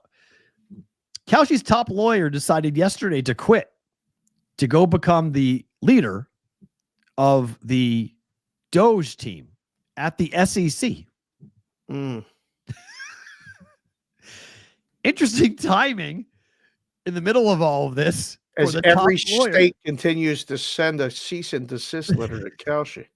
And they need legal representation because they keep on getting hit with states that are saying you are not operating legally in our state, so please stop it. That their top lawyer goes and joins the government. Okay, sure. Donald Trump Jr. is already on the board of Kalshi, and the former head of Kalshi is now on the CFTC. CFTC. So there's a lot of nepotism going on here with this. So it's a shoo-in. That it does what? What's the shoo-in? That it gets passed or they get away from it? I'm not sure which shoo-in is it for, because you may be jumping out of the fire into the frying pan type of thing. Well, the way that Daniel Wallach was tweeting it, I was DMing him in the wee hours of the night here, a little early back east, but I said, wow, so this is all formality? And he said, no, I give the states a chance in court, but it's going to be I do too. A deep, long, like case, this up the next case, next thing. It's no one's fixing this quick. No. And the lawyers all win. Chicago. Billable hours. Billable hours. This is big time cash. Because they're going to fight. They're going to make it like, if this goes federally, bye. Everything that is gone to this point is done. Everything's changed. So what it says here is basically on the elections, right? For Kalshi, as to how Kalshi is going to go ahead and do this. And I mean, they're being very transparent and open about it, saying, hey, this is what's happening. I think what's interesting about all of this is if we see that the courts uphold the cease and desist letters and telling Kalshi you cannot do business in these states, it doesn't matter what the federal government says. They can't override the courts. So that's going to be the very interesting point as to what the judges are going to say on this, because the states believe that it's an open and shut case. So yeah, Robinhood's got prediction markets up. Of course they do. Right. But let's see. Let's see how long they've got them up. And let's see, because there is a big problem. They're going to have them up through the Final Four. It's this week. Right. And the big problem for all of this, I mean, the one kind of a weird hook on all this that people aren't kind of realizing that Kalshi, I think, is going to have a really hard time understanding, is that Kalshi is trying to claim that they are a peer-to-peer marketplace, but they have an odds maker. They have an odds team. They have a risk team. They set the number. They got people up there who are setting the number. So it's not, I want to bet Dave, so I'm going to say, okay, Houston plus 20. Dave, do you want it? That's not what you can bet at Kalshi. Kalshi's telling you the number. They're setting the number that can be bet on either side. Market makers, they're called. They got a team of market makers. Yeah. That's not a peer-to-peer exchange. That's a book. Well, you got to start the price somewhere. Why? I mean, if you look at what our friends at Sport Trade, what they do, I go in there and say, hey, I want to go ahead and Houston plus 20. Anybody want it? Now you can bet it. They're a book. They're licensed, but they also have the peer-to-peer side. There's two different situations there. You can't claim to be peer-to-peer and have a market maker set the number. It's not how it works. Yeah, Jimmy Football's probably right there. They probably copy off existing books. They probably are doing that. No, that's not what they are open. They're not doing that. They have said in open court, they have people employed that set the market. They set the market. This is not like probably. So do sports books all around the country. But sports books are the ones they're saying we're not a sports book. They're paying the licenses. They're paying the taxes. I know, but odds copying off each other. Fine, I'm giving to you, but the sports books are operating under the same rules. Kalshi's operating under a different set of rules. That's the problem for them. They cannot say, well, we do it like everybody else. Well, if you're like everybody else, then you're a sports book. You're under sports book law. Well, I think we're going to get to the point where there's going to be discussions about that in courts and things. Again, we talked about it. We said it. We've had people come on the show and tell us it really, looks like a duck and sounds like a duck, walks like a duck, might be a duck. They claim to be a leopard. Okay. Yeah. Sure. Right? That's sure. The Heat have won 6 straight. Memphis has lost 4 straight, but the Grizzlies are favored by 5. Total is 225 in this game tonight. It's 5.5 now. Listen, yesterday the Denver Nuggets were home against San Antonio, and the line was 15, and then it was 10, and then it was 2 by game time. It is silly season for the NBA. Who's playing? I have no explanation for this. This is reason number probably 11,500,000. Why I'm glad I'm not working in a book is this week and next week in the NBA. Drive you crazy if you're trying to book it. Good luck if you're trying to bet it. I have no idea why this line is 5. Memphis minus Heat players being out. I think that's why. I think it's anticipating Heat players sitting. But the Heat need it too. The Heat need this game. Right. They're red hot. Heat took down the Celtics pretty easy. That was so predictable. Even I bet that. Right. I mean, even I was on that. That was the easiest. They benched 3 starters before the game. Yeah. I bet it overnight. I got 11. It was like Heat plus 11. I was like, what is that? Heat plus 11. It's wrong. That's not right. It's like Boston is notorious for getting back off road trips and being like, yeah, no, we're not playing anybody. Right. Porzingis didn't play. Horford didn't play. Like nobody played. Like Holiday didn't play. It was Jason Tatum by himself trying to beat the Heat. Like, see you later. Yep. No Bye-bye. shot. So yeah, I think the Heat will probably. I think Heat can win tonight too. They're hot. The big game though is Warriors Lakers. There's your marquee game of the night. Got a good basketball game here. Yeah. Everybody playing right now. Current line hit. They both need it. 1.5 or 2. They need it. Both teams need this. So we got a playoff type game. Yeah. I don't know. First thought the other night was Lakers. The first thought here is for me is Warriors. Ooh, okay. This is an in-game bet for me. I want to watch this. Multiple. There'll be multiple runs in this. Yeah, I want to see. Probably the Lakers early. Golden State's been good at the beginning of the second half. Come back then.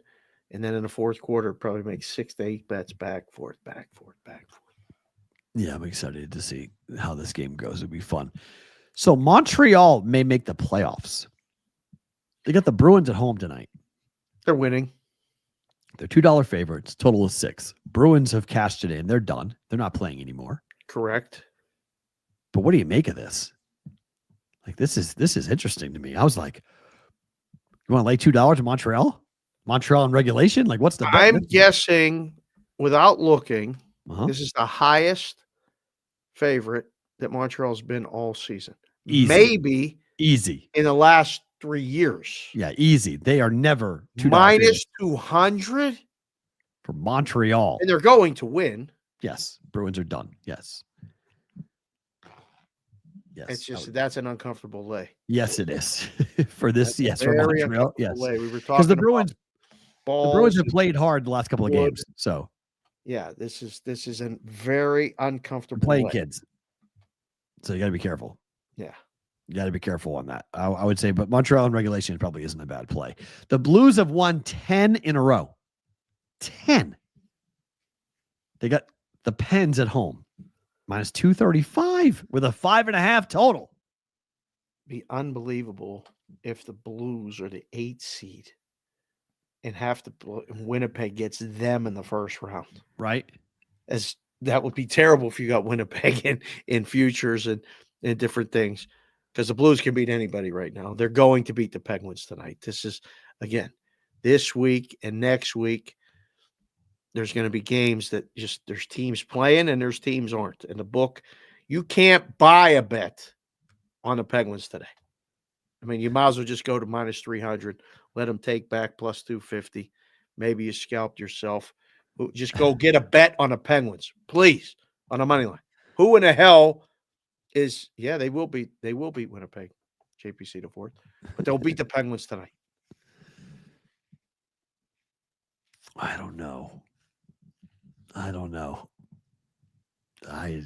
in a row. They're due to have an issue with somebody soon. They're due. Jets, speaking of Winnipeg, at the Knights tonight here in Vegas. This is the game of the night in the NHL. Yep.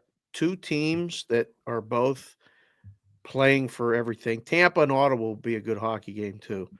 That one's probably going over the total as well. I don't know. The Knights lost that last game at home. I don't think they lose a second game at home. Oh, the Jets are not starting Hellebuck. Thank you, Johnny Parlay. Wow, that's surprising. Okay. Why would they not start him? Hurt? I Rest? don't know. They don't need him? I mean, Wow. maybe they don't want the President's Trophy. Maybe they'd rather not. That's minus 150 now. Well, there's the confirmation. Wow. Okay. But I mean, it's not like Comrie's horrible though. No, but that's a big 2.4 2.4 starting. You play against them. I mean, that's an obvious play, but that moved it 20 cents. Wow. Okay. Yeah. Interesting. Okay. But I don't know. That's a no play game for me. That's a hard game to bet. Yeah. On that. Oh. So Butchie's saying he didn't see that. Oh, Butchie didn't see it? Well, Johnny saw it. Somebody saw it. I mean, line sure? minus 130 to minus 150 on something.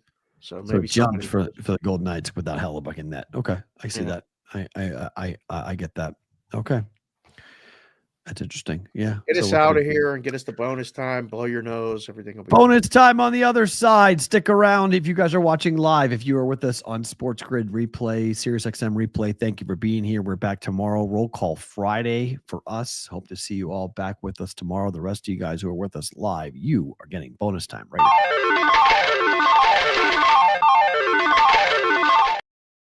now. Okay. Thank you. My nose won't stop running like it's a faucet. I'm on drugs too. It's crazy. I'm on allergy drugs. Yeah. My eye won't stop itching. My eyes won't stop twitching. Like it's just been a fucking brutal day today. Yeah. Like this is no fun. Yeah. Opening day at the D tomorrow. Opening day at Fenway tomorrow. A lot of day baseball tomorrow. Good baseball day tomorrow. In Pittsburgh tomorrow. Oh, is it really? Yeah. Oh, good. Nice. Okay. Good. So we get. Who do you guys have? Yankees. Oh, wow. Interesting. Yeah. It's too bad. Like you can't. I used to love it when opening day, like Skeen should be pitching that day. Like Crochet should be pitching for the Red Sox. Like you want to throw an opening day, like you want your guy. But when you open the season at home, it is. Yes. But when you open on the road, you don't get what you get. You don't get that. So it kind of stinks. So yeah, it is what it is. Better to book.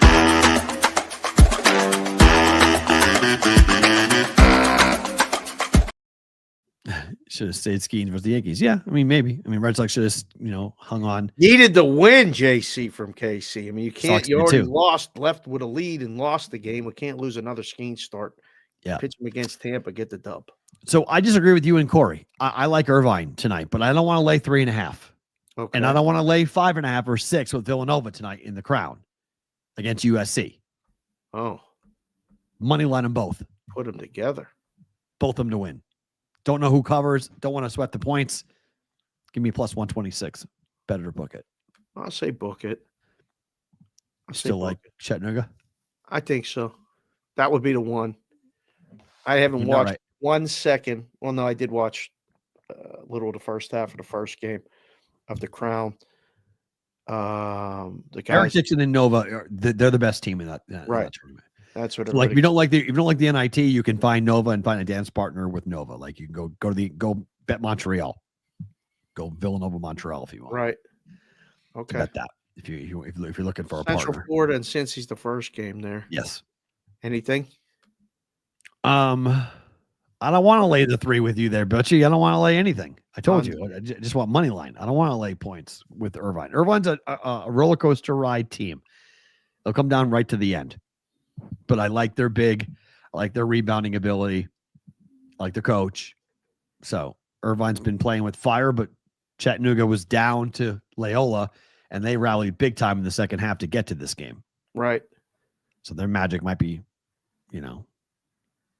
wearing off too. So, but if you don't like what's minus 200, you have Irvine. Yeah, money line. It's steep. Yikes. Yeah. So what's the number now? 4? No, 3. It's minus 3, but $2 on the money line.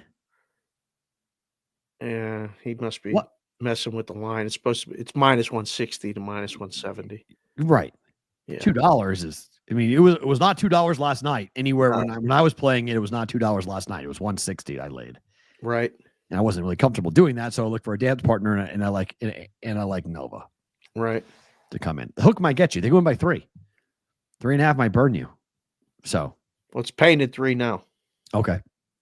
They took the hook. I don't mind that. The threes Take are hook. I wouldn't mind. I mean, if I was going to bet it, I'd lean that way. Take 3.5. So, but I'd take Irvine just to win the game, and then Nova on the other side. And then I like the Reds today. Nick Lodolo on the mound. Seems so obvious.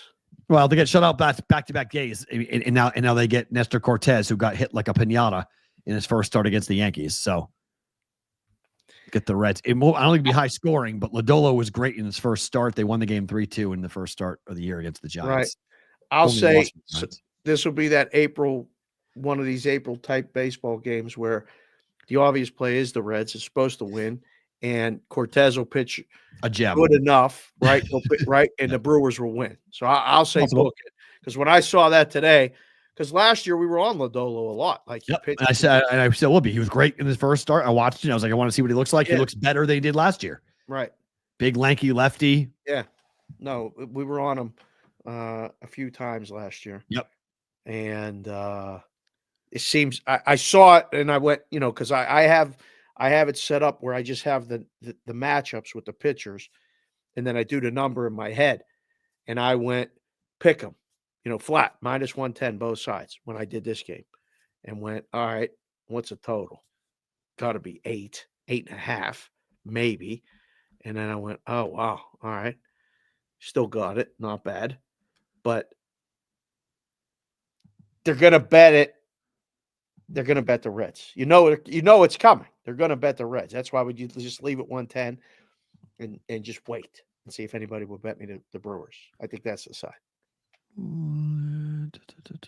Has that moved at all? Which one? No, it's 120.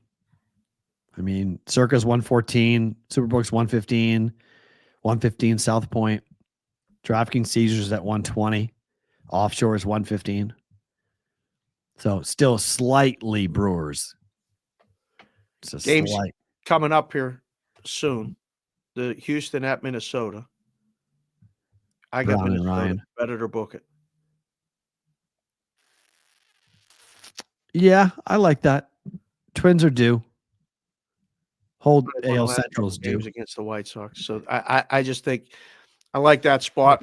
I like Ryan better than Brown. I'm not a very big fan of Brown for Houston. Okay, so it just started. So I'd take Minnesota there. And then tonight, Arizona and the Yankees. Give me Arizona. Again, it seems so obvious, but I agree with you. Give me Arizona. Go against Carrasco. Yeah. Give me against Kelly on the road. Yeah, the Yankees are home run or nothing. It's home run or nothing. I mean, I didn't check the weather, but man, that got to be with a 10. That's got to be over. Yurfee. Oh, geez, under 13.5 at Las Vegas tonight. Opening day tonight? No, they've been home all week. Oh wow, got to get there this weekend. AAA started already. Wow. Yeah, thought they waited more into the season. Got to go see Johnny. See what happens with that. Favorite thing about today is what? So yesterday, the Amazon guy comes to the house like literally every day. Okay. Like something for somebody, and never is it me. I mean, and that's okay. Right. All right. And most of the time, it's for grandma and either pap with something or whatever, or, one of the kids, who knows what. So I went out yesterday and met the guys down at Circa and stuff. And then I came home and I walk in, Kendall's home from school, and there's this stuff on the table. And I'm like, what the hell is all of this? The Amazon guy was here. And the door is shut to the bathroom. And I'm like, Kendall, yes, hi. I said, what are you doing? Because the bathrooms, like sometimes she's in the bathroom, but not going to the bathroom. Right. She's already figured out that that's a good place to go. To hide, yeah. Yes. So I'm like, are you going to the bathroom? No. Okay. What are you doing? I'll tell you in a second. Well, that's not suffice. That answer does not suffice. Right. You're 11. Yes. So what are you doing in the bathroom? And I open the door. She is dressed in a Hamilton costume. Oh. she is going to Hamilton when they come to town at the Smith Center. And somehow, some way, she either conned Grandma or Jessica into buying her the full getup. What a costume. Wow. I was like, are you kidding me? This looks great. She's got the buttons and the whole thing and the high collar, the jacket. She looks the wig like the movie character.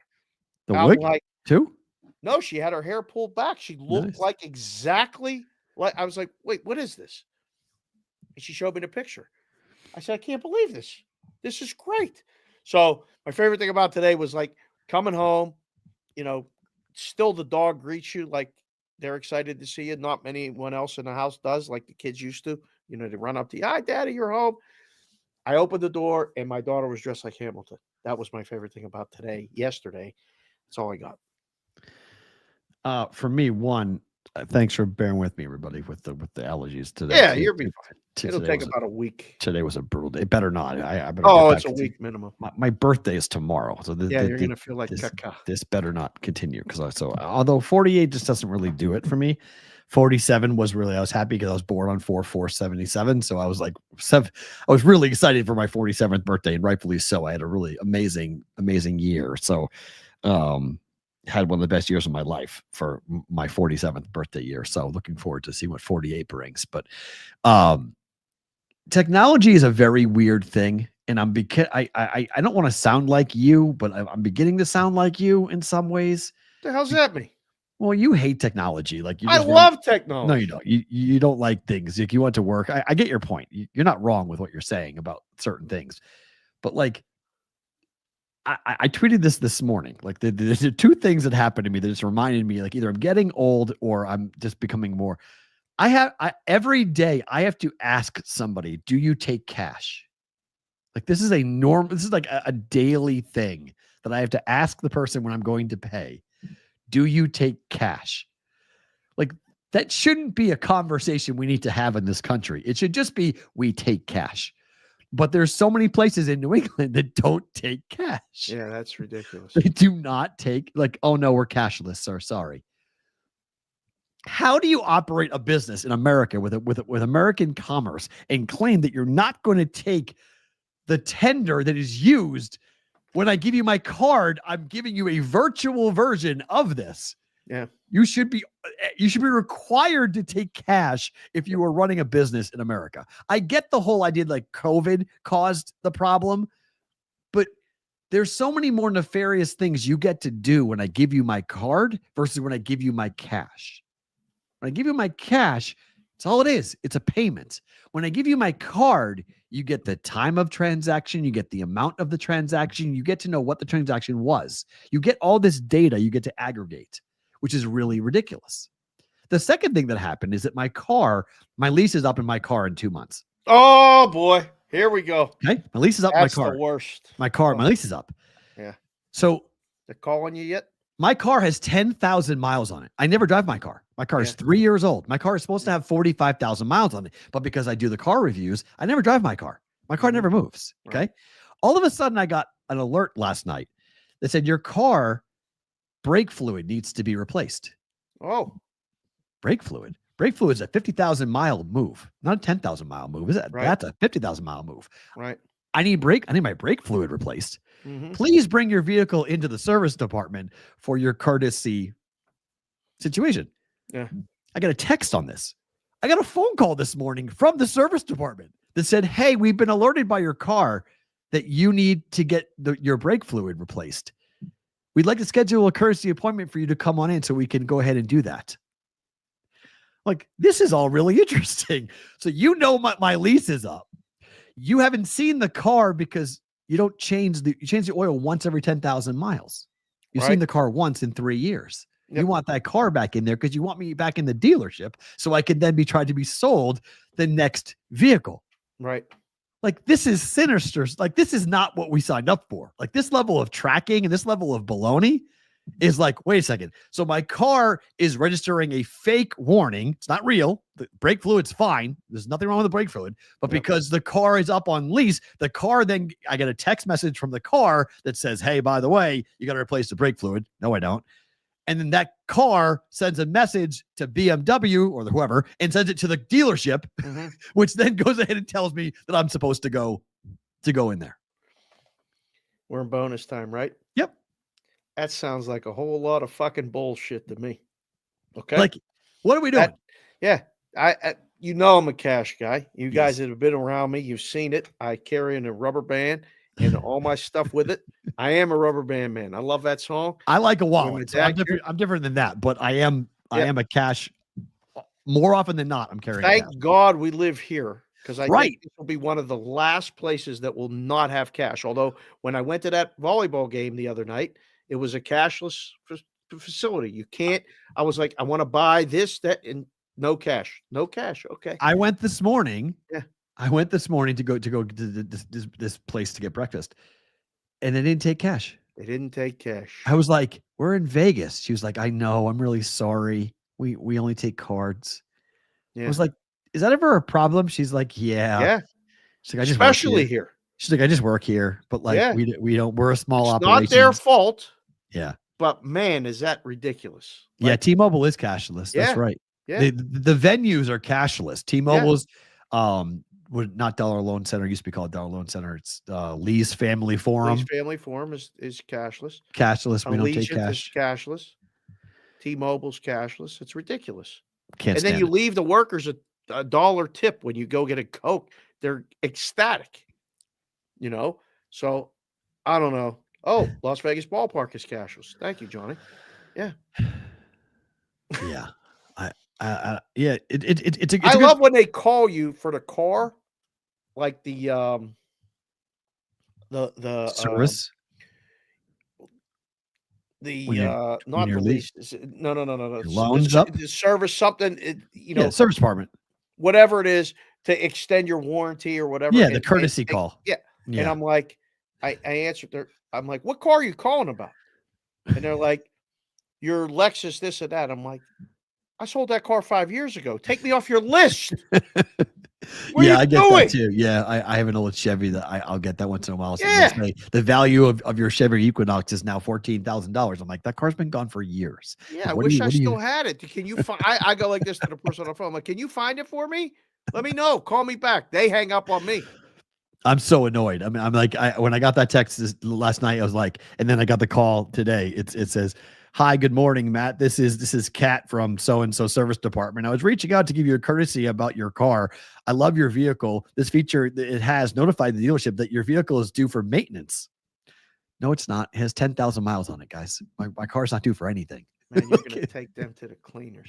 But I'm buying it. Yeah, I'm buying. No question. I'm buying that car. That car's stuck. Yeah, the car's sticking with me. So I'm buying. Hopefully today I'm buying the car. So I'm like, I'm not bringing it to you. This car. You guys could flip that car around and sell it for almost brand new prices, practically, with the way the cars are right now.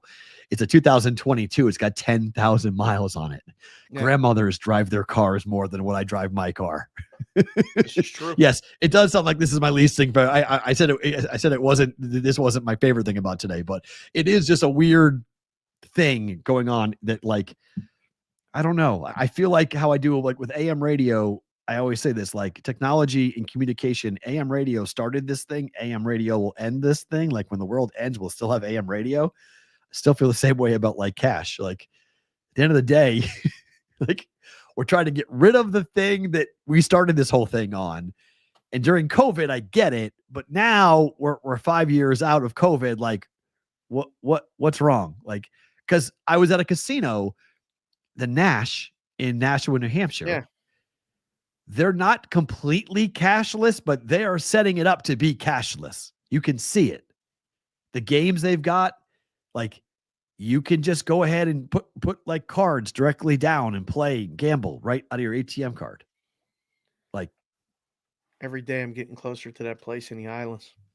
Like, I was like, I said, I love this place, but I said to Amanda, I was like, they're really like setting this up to be cashless. She's like, what do you mean? I was like, look around. Like, you buy from the bar, it's cashless. You go to the restaurant, it's cashless. The machines are cashless. Like there's a lot of like, they're setting this place up that they're not going to have cash. And she's like, what's the benefit of that? I go, they can track everything.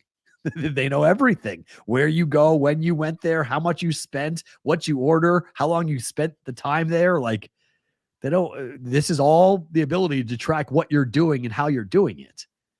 And I'm all for, like, again, I've said this before, like I get it.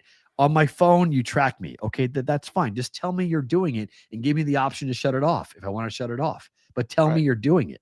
Yeah. What pisses me off is when I find out after the fact that you've been doing it without my permission. Yep.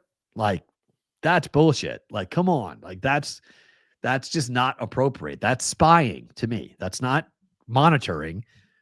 It's spying. Yeah, Benny, it's interesting. I mean, it's not big. It's about the same size as what we were in Kentucky for the Mint, so it makes sense. Okay. Upstairs, downstairs, a lot of machines. They have table games, so unlike the Mint, there's table games, but they've got a lot of. If I was a dealer who worked in Vegas and I went into that casino, I would have my light flash before my eyes, because there's one dealer for 5 games in every corner. They're all virtual. They're all digital. Yep. One guy spinning 3 different roulette wheels. One guy spinning 2 different roulette wheels, playing blackjack and dealing baccarat. 4 games, one guy. So if I was a dealer, oh boy, I would be like, my job is, like I said to Amanda, I was like, that one guy is doing the job of 6 people. Like, you go to Vegas, there's a guy working the table, working the ball. There's, a pit boss who's watching how it's all going down. There's a blackjack dealer, there's a baccarat dealer. This guy's doing all the jobs. There's 6 jobs right there that one guy is doing. I saw it with the virtual craps where there's no chips. You just buy in and there's touch screens and you place your bets that way. There's no exchange of anything. And there's one guy running the whole game. He just picks up the dice with the stick and pushes them to you and tells you when to throw. Everybody put your bets in. Everybody's good. Lock in the bets so nobody can pass post you. Yep. Throw the dice. He pushes it, hard 6, 3-3, pays the bets. It takes the bets, whatever it is, done. So the box guy, the first and third, the 2 guys, it's one person doing a job of 4 that run a regular craps game. See you later. Yeah, virtual craps. Yeah. Guys, Roll Call Friday happening tomorrow. We hope to see you all back here. Thank you for being a part of this. We appreciate you. Thank you to Mike Corey. Watch him tonight, 9:00 Eastern on ESPN for the NIT final, calling the game between Chattanooga and UC Irvine with Fran Fraschilla on the Big Bird on ESPN. We'll be back tomorrow to recap all of it in a Roll Call Friday. Dave, Matt, hope to see you back tomorrow for BBB.